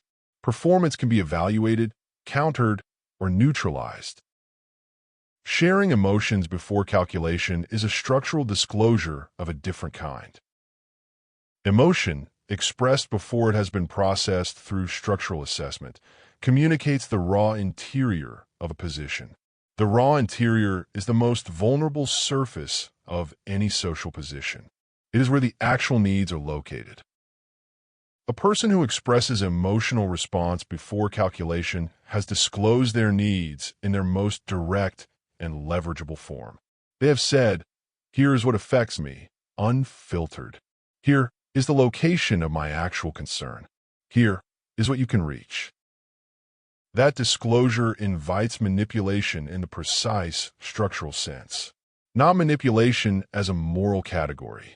Manipulation as the application of pressure to a known structural vulnerability. The vulnerability would not have been accessible if the emotion had been processed before disclosure. Processed emotion does not look like vulnerability. It looks like a considered position. A considered position can be engaged with on structural terms. A raw emotional disclosure cannot. It can only be absorbed or exploited.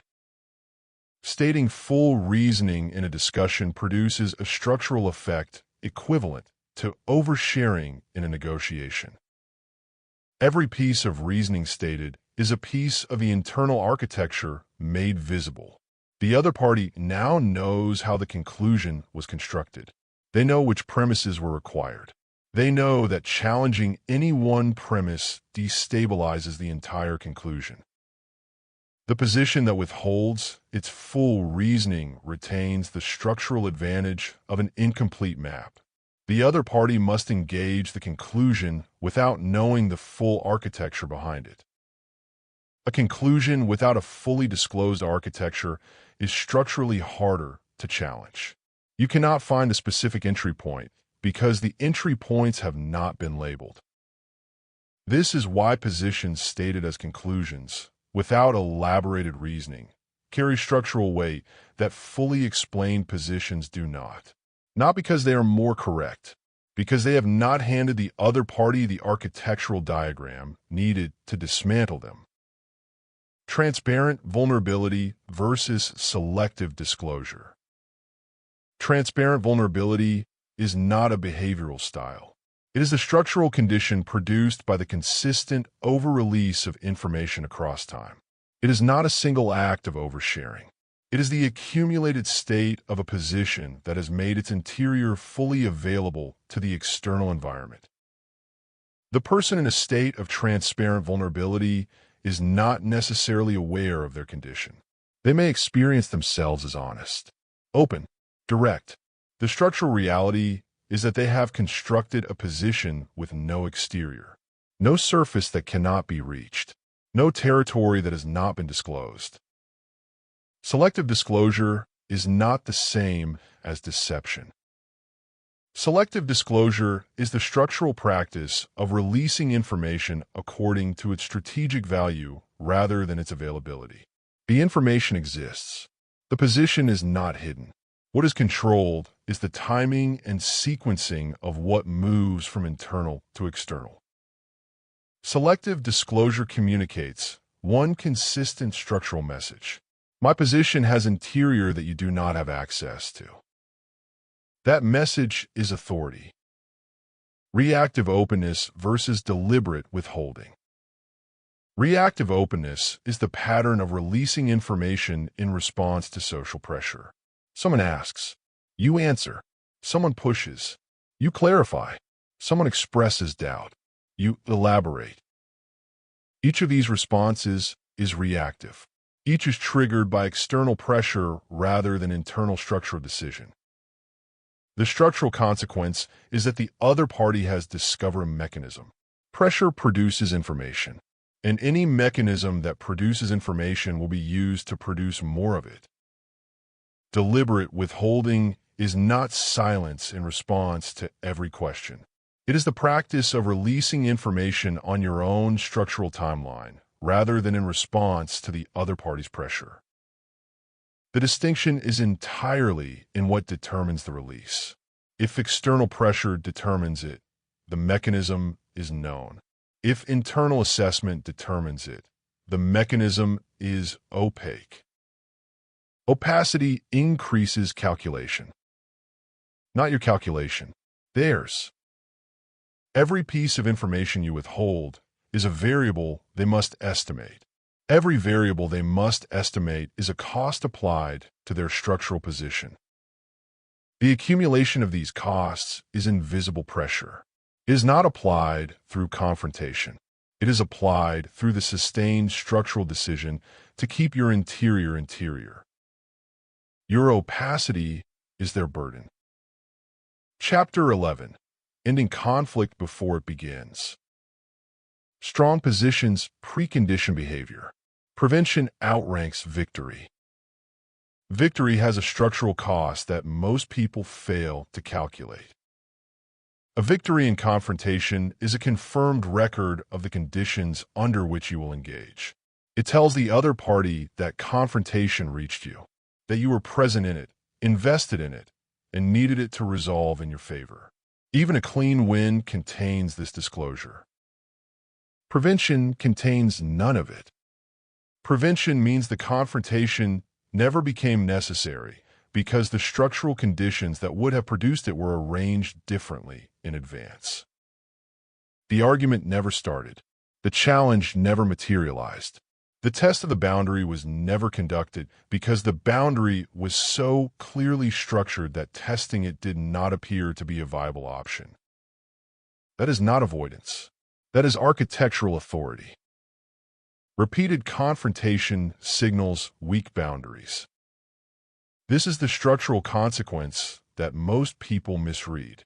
Repeated confrontation is understood by the person experiencing it as evidence that their boundaries are being violated, that other people are the problem, that the confrontations are external events happening to a position that is otherwise intact. The structural reading is different. Repeated confrontation is evidence that the boundary structure has not successfully preconditioned behavior. The confrontation is not the violation of the boundary. The confrontation is the result of a boundary architecture that communicates. This can be tested. A boundary that communicates it can be tested will be tested. Every time. The boundary stated once, clearly, without elaboration, and enforced without repetition, does not produce repeated confrontation. It produces structural compliance that does not experience itself as compliance. That distinction is essential. Structural compliance that does not experience itself as compliance is compliance that generates no resentment. No resentment means no latent pressure building against the boundary structure. No latent pressure means no periodic escalation. The conflict that never happened left nothing behind. Reactive engagement lowers perceived authority.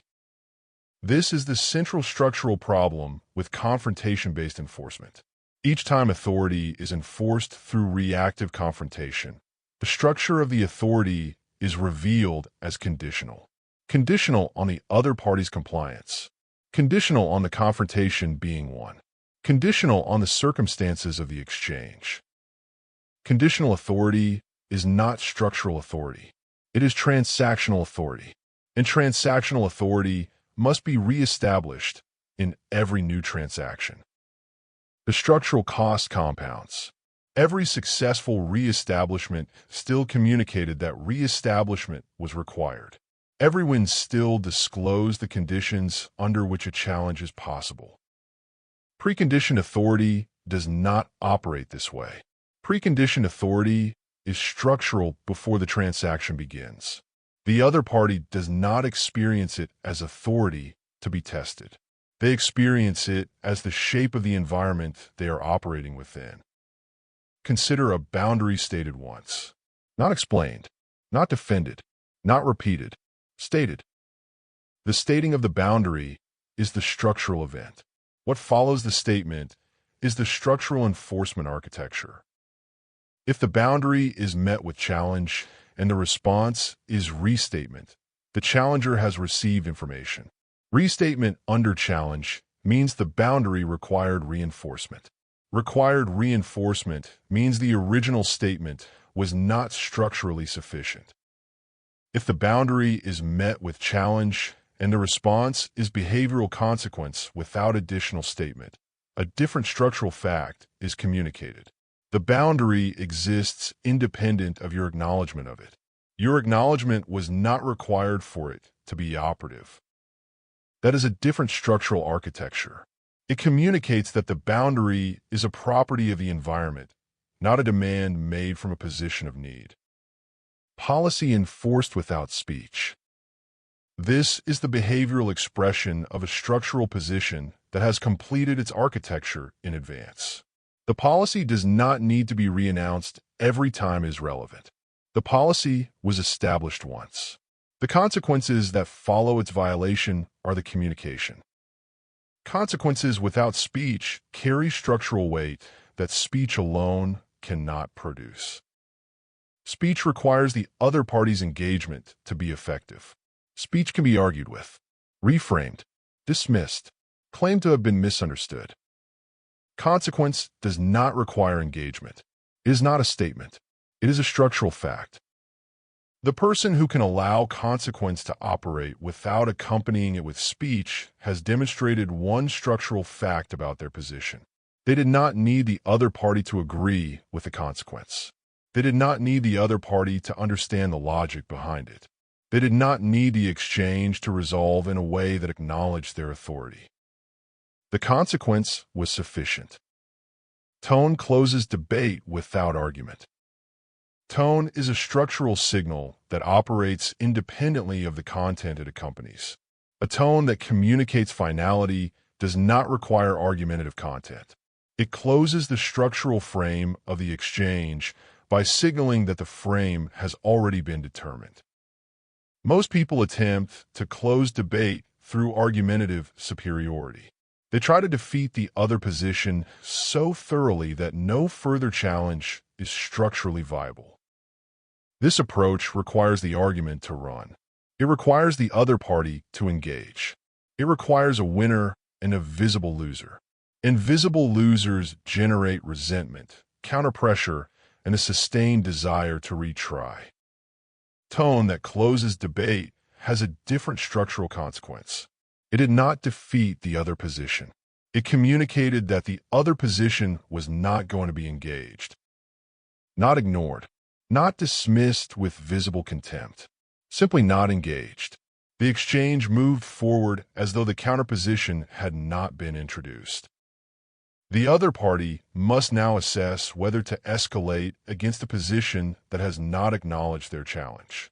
Escalating against a position that has not acknowledged your challenge is an exposed structural act.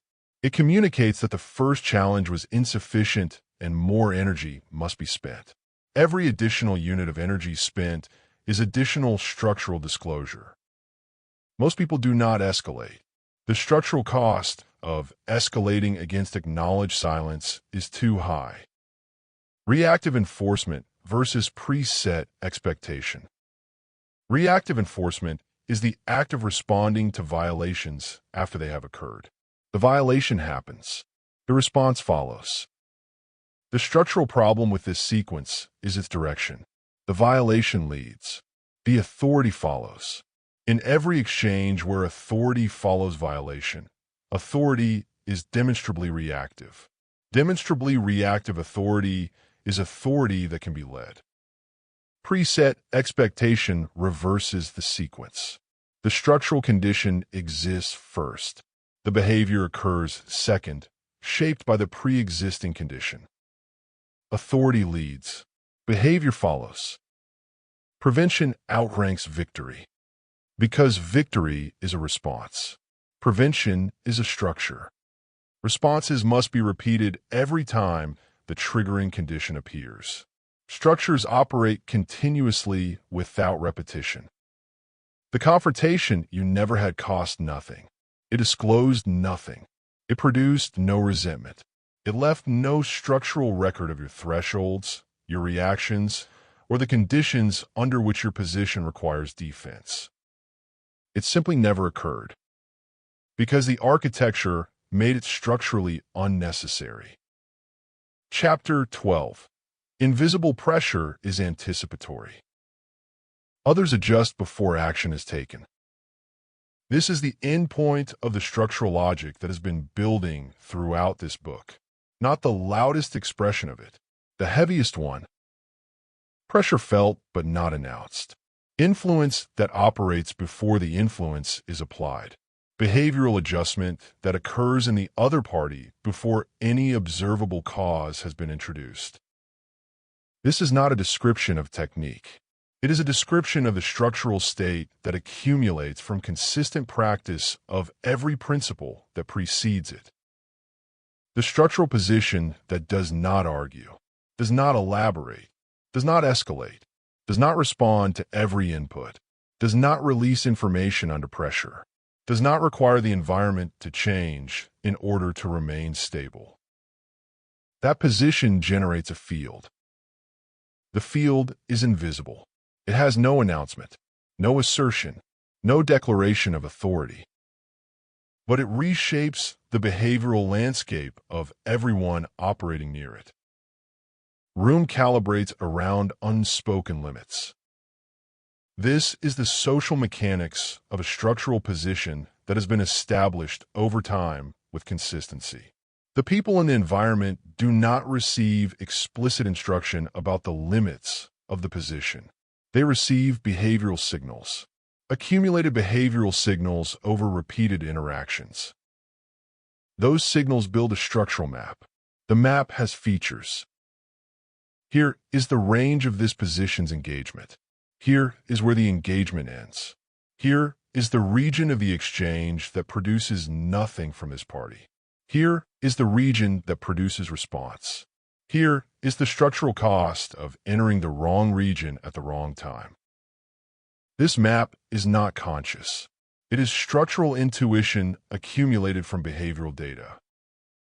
Once the map exists, behavior adjusts according to it automatically, not in response to commands, not in response to explicit instruction, in response to the structural landscape the map describes. The team that halts escalation instinctively around a structurally present figure has not been told to halt. They have read the structural map and determined that escalation in this environment carries a cost they have not been instructed to pay. They felt the cost. They adjusted accordingly. This is anticipatory influence. It does not require presence at the moment of the behavioral adjustment. The structural map is portable. It travels with the people who carry it. A position that has established a structural map in the behavioral intuition of others influences behavior in environments it does not occupy, through rooms it is not in, through conversations it is not part of, through decisions made by people calibrating against the structural map they carry. This is not charisma. It is not reputation in the social sense. It is structural residue. The behavioral imprint left by a consistent structural signal over sufficient time. Negotiators pause at implied threshold. The implied threshold is not stated. It was never announced. It was demonstrated across multiple interactions, across repeated moments where the structural position held its ground without engagement while everything around it was producing output. The negotiators in a new exchange with this position do not know explicitly where the threshold is, but they know one exists. They know because the structural record communicated it. They will approach the threshold cautiously. They will probe incrementally rather than advancing directly. They will build in structural margins they would not build in for a position whose limits had not been established. Those margins are concessions made before the negotiation began. Not extracted through force, not demanded through confrontation, generated automatically by the structural anticipation of a threshold that was never announced. This is pressure that is felt, not announced, and pressure felt without announcement is the most efficient form of structural influence available. Efficient because it requires no expenditure in the moment. The expenditure occurred in the accumulated behavioral record that preceded the moment. The moment itself requires nothing. Peers comply with silent authority. Not because they have been commanded, not because they are afraid, because the structural landscape of their interactions with this position has communicated something precise and durable. This position does not require my compliance in order to remain structurally intact. That communication is the highest structural signal available. A position that does not require your compliance is a position that cannot be leveraged against. Most authority requires compliance in order to validate itself. The validation is visible, and visible validation requirements are leverage points. The other party knows that withholding compliance costs the authority something. Silent authority does not require validation. Withholding compliance costs the withholder something, not the authority. That structural inversion is the endpoint of this logic. Reactive negotiation versus structural anticipation. Reactive negotiation responds to what is happening. It applies force after action has been taken. It operates in the present tense of the exchange, managing outcomes as they emerge. Structural anticipation operates before the exchange begins.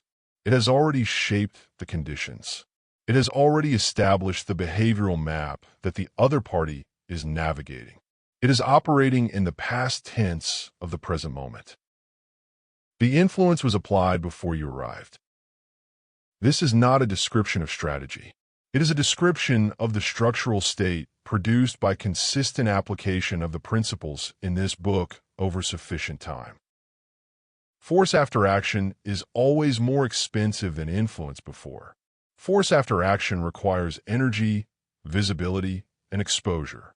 Influence before requires only the accumulated behavioral record of a position that has not spent what it did not need to spend.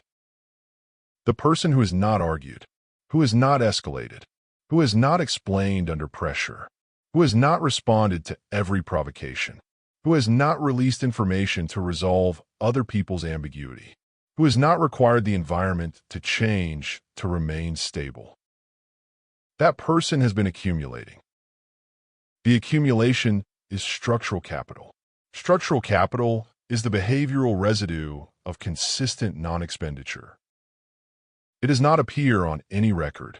It does not announce itself, but operates. In the pause before the challenge that never arrives.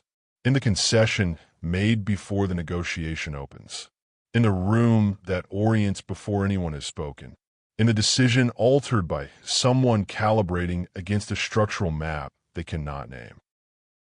Pressure felt, not announced. This is the structural endpoint, not a technique, not a final strategy. The description of what the position looks like when the architecture is complete. Control without confrontation is not something you do in a single moment. It is the structural state produced by every moment in which you did not react when reaction was expected, did not speak when speaking would have cost you, did not engage when engagement would have disclosed your position, did not require the situation to resolve when your stability did not depend on the resolution. Those moments accumulated into a position that does not need to argue, that does not need to assert, that does not need to be understood in order to remain intact. A position that simply is. And the room already knows it. Part 4, Positional Authority. Chapter 13, Speak Once. Repetition lowers authority. Brevity signals certainty. A statement made once carries a structural weight that the same statement, repeated, does not. The weight is not in the content. It is in the signal carried by the act of repetition itself. When a position is stated twice, the second statement communicates something the first did not.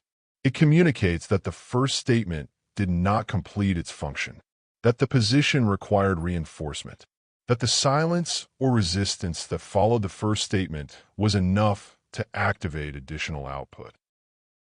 The second statement is a structural concession. Most people do not experience it that way.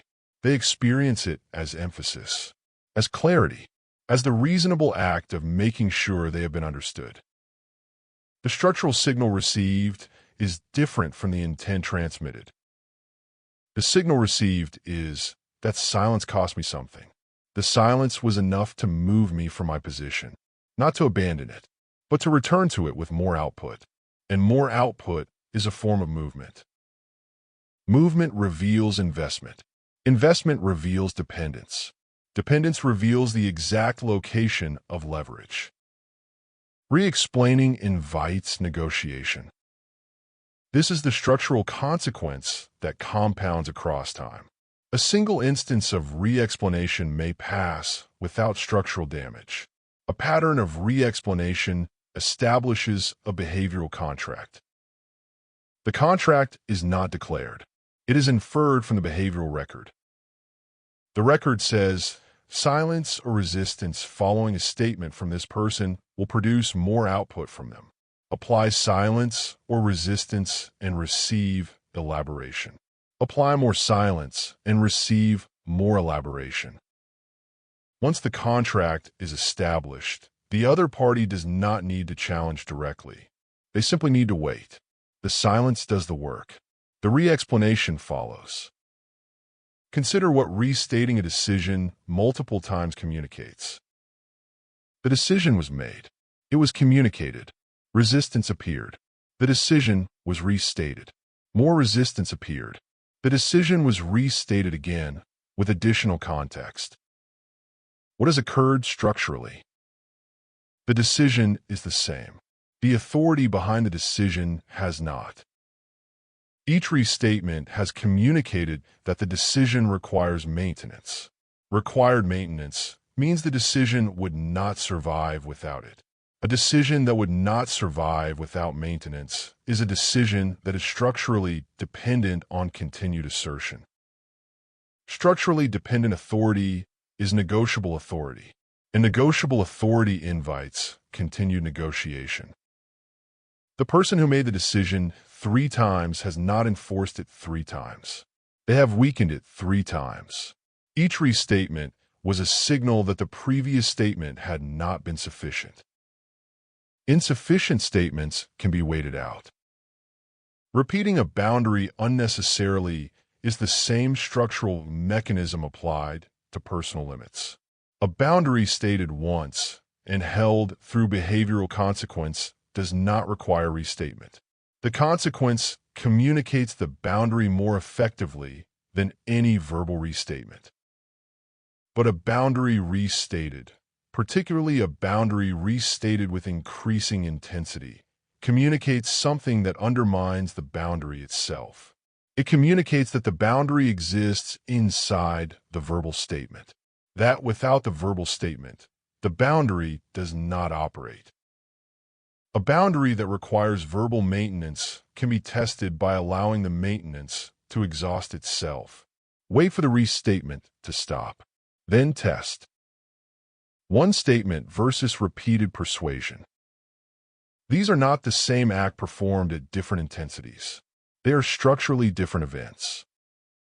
One statement communicates the position and releases it into the structural environment. The position stands on its own. It does not require escort. Repeated persuasion communicates that the position cannot stand alone. It needs continued presence to remain upright. The person making the repeated statements is not reinforcing the position. They're substituting for a structural foundation the position does not have. Clarifying tone twice. This is the smallest scale version of the mechanism and among the most common. A tone was communicated. The other party expressed confusion or objection to the tone. A clarification followed. The clarification of tone says, "My tone was not self-evident. It required explanation. Your question about it was sufficient to produce that explanation." Assertive brevity versus defensive repetition. Assertive brevity is not terseness as performance. It is the behavioral expression of a position that does not need to perform. The structurally secure position states once because once is sufficient, not because it has calculated that stating once will appear authoritative, because it genuinely does not require the other party's acknowledgement to remain intact. A position that does not require acknowledgement does not generate additional output in the absence of acknowledgement. It simply holds. The holding is the statement. Weight requires brevity. This is not an aesthetic observation. It is structural. Brevity communicates that the statement carries its own weight, that it does not need additional mass from elaboration to remain structurally operative. Every word added to a position after the position has been stated is structural debt. The debt communicates that the original statement was insufficient, and insufficient positions borrow from future structural capital to compensate. The position stated once, held without restatement, and enforced without announcement accumulates structural capital instead. The accumulation is silent, but the hierarchy reads it. Chapter 14. Predictability invites confrontation. Visible reaction patterns invite testing. A pattern is a map. Every time a behavioral pattern is demonstrated consistently, it is made available for structural use by anyone who has observed it. The pattern does not need to be consciously cataloged. Social reading systems absorb behavioral data automatically. They construct predictive models from it without the observer's deliberate participation. The person whose patterns are fully legible has provided everyone in their environment with a predictive model of their behavior. That model reduces the cost of navigating interactions with them. It removes uncertainty. And removed uncertainty from the structural position of the other party is a form of control. You have been mapped. The map is consulted before interactions begin. It is used to calibrate approach, to determine which inputs will produce which outputs, to find the entry points that produce useful information, to identify the conditions under which the predictable party will move. A fully legible behavioral pattern is a structural liability. If others know your patterns, they provoke accordingly. This is not a hostile act in most cases. It is the natural social behavior of a party managing interactions with a known structural configuration. The known emotional trigger is not usually activated out of malice. It is activated because it reliably produces the response needed to advance the other party's structural position. You raised your voice about this last time, which means this topic produces a predictable response from you, which means the topic can be introduced to produce that response whenever the response is useful. The trigger belongs to you, but the mechanism belongs to whoever has identified it. Recognizable defensive tone is a pattern that carries specific structural consequences. Defensive tone signals challenge received. It communicates that the input being delivered has penetrated the behavioral perimeter, that the challenge is being felt. The person who can read the defensive tone has read something more valuable than the content of any response. They have read the fact that their input is working. Working input will be repeated. Working input will be refined. Working input will be applied more precisely over time. The defensive tone is not a defense. It is a confirmation that the attack is finding its target. Observable escalation patterns are the most complete version of this mechanism. An escalation pattern is a behavioral sequence. First this happens, then this response occurs, then this counter occurs, then the position escalates to this level. Once the sequence has been observed across multiple interactions, it is predictable, and predictable escalation sequences can be entered at calculated points to produce desired outcomes. You do not need to start the conflict from the beginning if you already know the sequence. You can enter at the point in the sequence where your position is structurally advantaged. The person whose escalation pattern is fully mapped has lost the element of structural unpredictability that makes a position difficult to engage. Manageable personality versus unreadable position. A manageable personality is not a weak one. It is a predictable one. The label manageable describes the structural condition of a behavioral configuration that others have learned to navigate without uncertainty. They know what to expect. They have calibrated their approach accordingly. They manage the interaction rather than navigating it. Managing an interaction is a structural elevation above the party being managed. The unreadable position does not generate the same condition. The other party cannot manage what they cannot predict. Unreadable does not mean erratic. Erratic is not the same as structurally opaque. Erratic produces a different kind of predictability, the prediction that unpredictable behavior will continue, which becomes its own navigable pattern. Structural opacity is different. It is the condition produced by consistent behavior that does not reveal its full range of responses. The position engages. The position withdraws. The position holds. But the conditions under which each of these occurs have not been fully disclosed. The other party must estimate. Estimation is costly. It requires resources. It introduces error into the other party's structural calculations. An error in structural calculations produces behavioral conservatism. Behavioral conservatism directed toward your position means the other party is approaching you with less force than they might apply to a fully legible target. They are managing their own uncertainty. That management taxes them, and the tax is invisible pressure applied to their structural position without any action on your part. Predictable versus structurally opaque. These are the two fundamental structural positions available in any social environment. The predictable position is continuously spending structural capital on the management of its own legibility. Each reaction confirms the map. Each defense confirms the trigger. Each escalation confirms the sequence. The structurally opaque position is accumulating. Each withheld reaction adds to the unmapped region. Each non-response adds to the uncertainty held by the other party. Each refusal to follow the expected escalation sequence adds to the structural ambiguity that makes the position costly to engage. Uncertainty reduces attack frequency. Not because uncertainty is feared, but because attacks are structural investments. Investments require a calculated return. When the return is uncertain, the investment is made more cautiously, or not made at all. The position whose response to attack is fully uncertain is not attacked at the same frequency as the position whose response is mapped. This is the structural consequence of opacity, not safety through concealment. Reduced engagement through the structural cost imposed by incomplete information.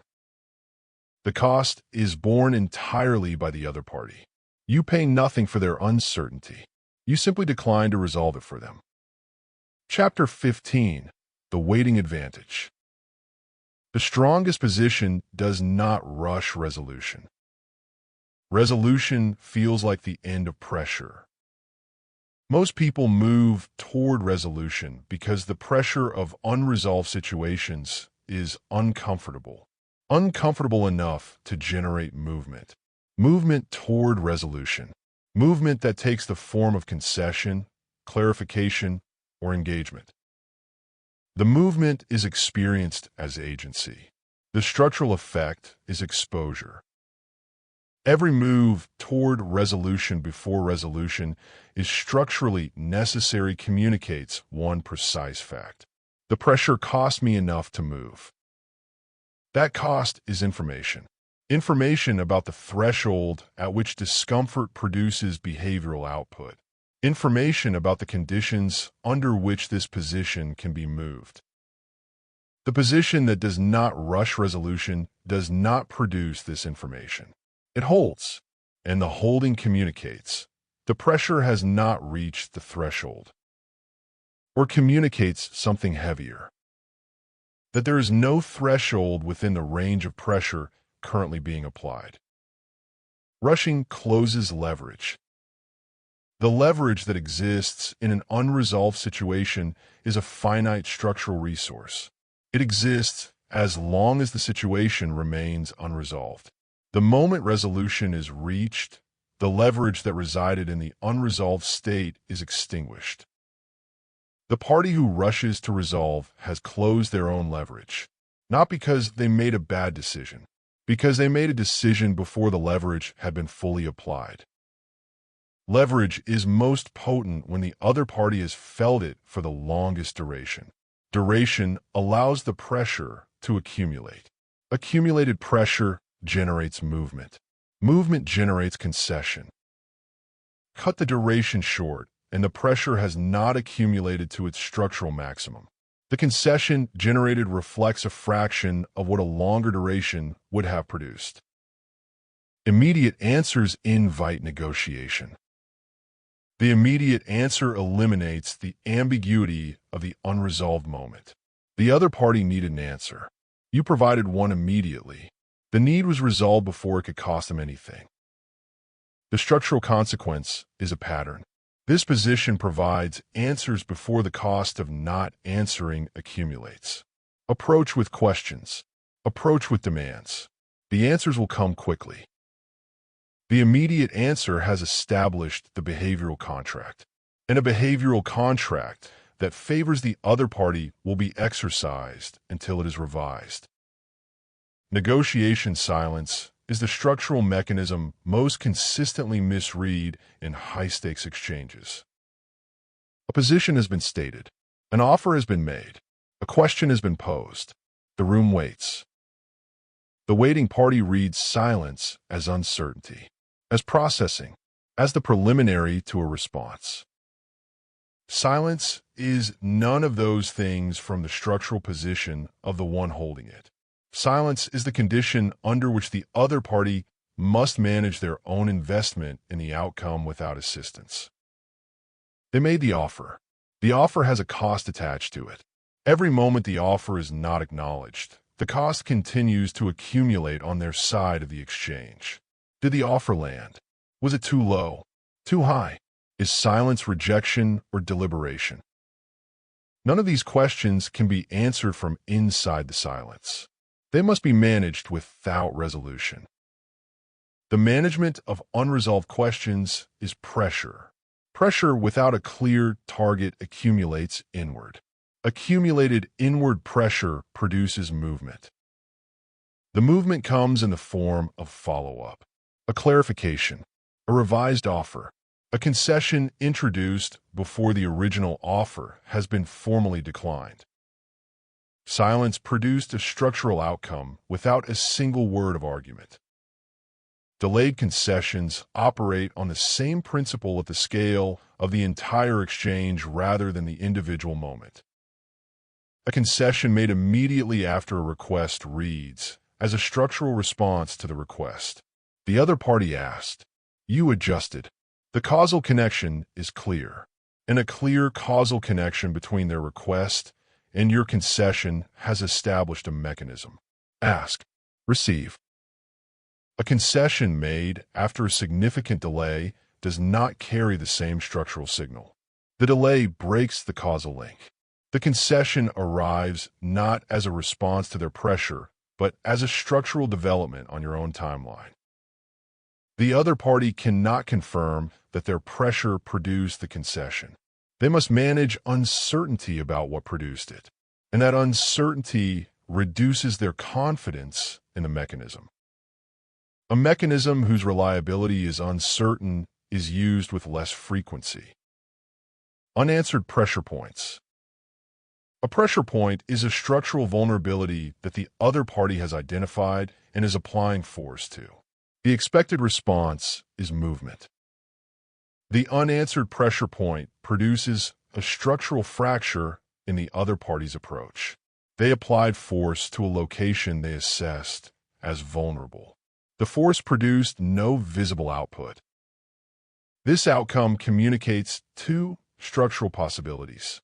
Either the assessment was wrong and the location is not vulnerable, or the location is vulnerable but the force applied was insufficient to reach the threshold. Both possibilities are costly for the other party to manage. The first requires reassessment of the structural map. The second requires escalation of force, which carries its own structural costs. The party who chose not to respond to the pressure point has forced the other party into a structural dilemma they must resolve on their own, without assistance from any response. Urgent responder versus stable presence. The urgent responder communicates structural investment through their urgency, the speed of their response, the weight they carry visibly into the exchange, the effort visible in their engagement. All of it communicates. This exchange matters enough to me that I cannot allow it to remain unresolved for any longer than necessary. The stable presence communicates nothing equivalent. It communicates. This exchange will be resolved on a timeline that I determine, not on the timeline generated by your urgency, not on the timeline required by my discomfort, on a timeline that reflects the structural priority of this exchange relative to everything else I am managing. That signal is structural authority, not because slowness conveys wisdom, Because the ability to operate on your own timeline in an environment of other people's urgency communicates the one structural fact that all other signals point toward. I do not need this to resolve the way you need it to resolve. Reactive haste versus calculated composure. Haste is always a structural disclosure. It discloses the threshold at which discomfort produces acceleration. Every moment of haste is a data point. Every data point adds to the behavioral map. Calculated composure is not the performance of calm while experiencing haste. It is the genuine structural condition of a position that has not identified this exchange as requiring urgency. The genuine condition cannot be counterfeited reliably over time. Counterfeited composure eventually breaks under sufficient pressure. When it breaks, the disclosure is doubly costly. Both the underlying urgency and the attempt to conceal it are revealed simultaneously. The genuine condition holds, because it is not a behavior being performed. It is a structural state being expressed. Waiting shifts gravity, not metaphorically, structurally. In any unresolved social situation, the party experiencing more discomfort from the unresolved state has more structural weight pressing down on their position. Waiting is the act of allowing that weight to accumulate on the other side of the exchange rather than relieving it through premature resolution. Gravity in a social system always pulls behavior toward the party who needs the outcome less. Wait long enough, and the structural gravity of the exchange reorganizes, not through argument, not through assertion, through the simple structural mechanics of patience in an impatient environment. Final, control without display. There are two kinds of power in every social environment. One is visible. It requires display. It requires witnesses. It requires acknowledgement to sustain itself. When it is not being asserted, it is at risk, so it asserts continuously. The other kind is invisible. It does not require display. It does not require acknowledgement. It does not need to assert because it is not a claim being made. It is a structural condition that exists independent of whether anyone is observing it.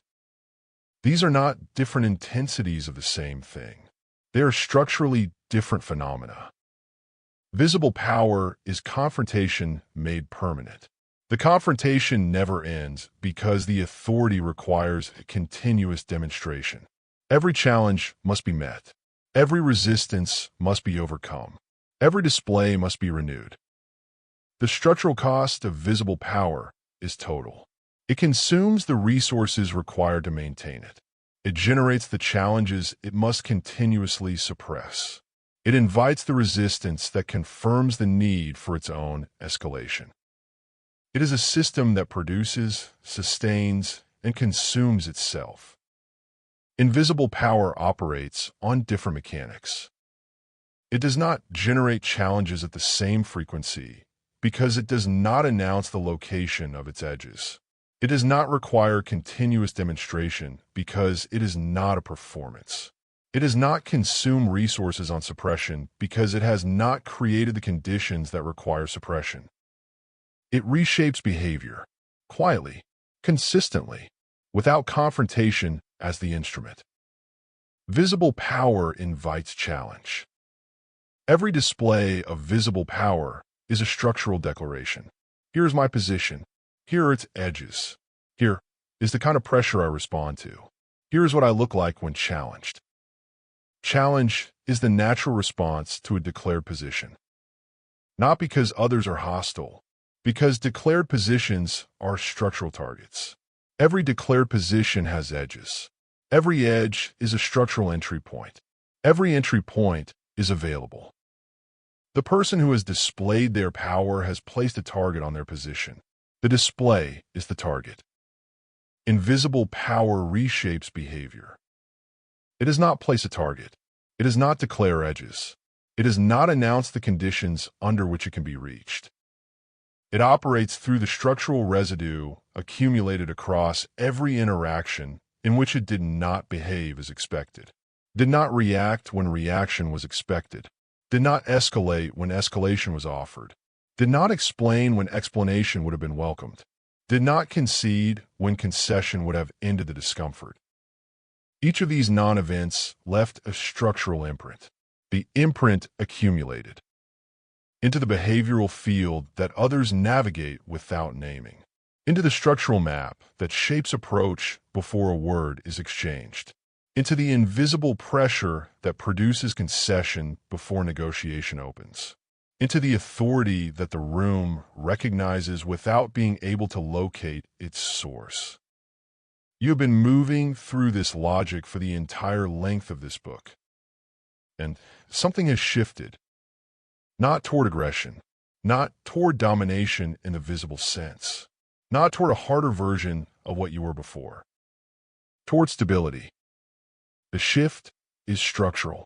It cannot be undone by forgetting the content of what was covered here, because the shift is not in the content. It is in the structural frame through which social interactions are now read. You will see the argument trap differently now, not as a moment of conflict to be navigated, but as a structural event with a predictable cost that was never calculated before entry. You will read the elaboration differently, not as clarity being offered, but as leverage being transferred. You will read the urgency of others differently, not as pressure requiring response, but as structural information about what they need and when they need it. You will read the silence differently, not as the absence of input, but as the structural weight of a position that has not found the current pressure sufficient to require output. These are permanent structural recalibrations. Not louder, not more aggressive, not more dominant in the visible sense. More stable, more selective, more difficult to destabilize. And more difficult to destabilize is the only structural quality that compounds without ceiling. Every other structural advantage has a counter. Argumentation can be out-argued. Aggression can be matched. Visible dominance can be challenged by visible challenge. Structural stability cannot be directly countered. It cannot be argued against because it has not issued an argument. It cannot be escalated against because it has not escalated. It cannot be destabilized by pressure because the pressure has not found a surface to destabilize. The only structural response to structural stability is to become more stable, and most environments do not contain that response. The person sitting across from a stable position eventually performs the calculation. Every time, the calculation is not conscious. It is the automatic structural reading of an organism that has spent its entire existence assessing the relative stability of positions around it.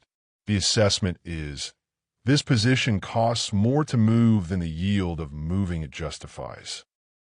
And behavior adjusts accordingly. Before the argument begins, before the challenge is issued, before the test is conducted, the adjustment happened in the structural reading. And the structural reading happened before anyone spoke.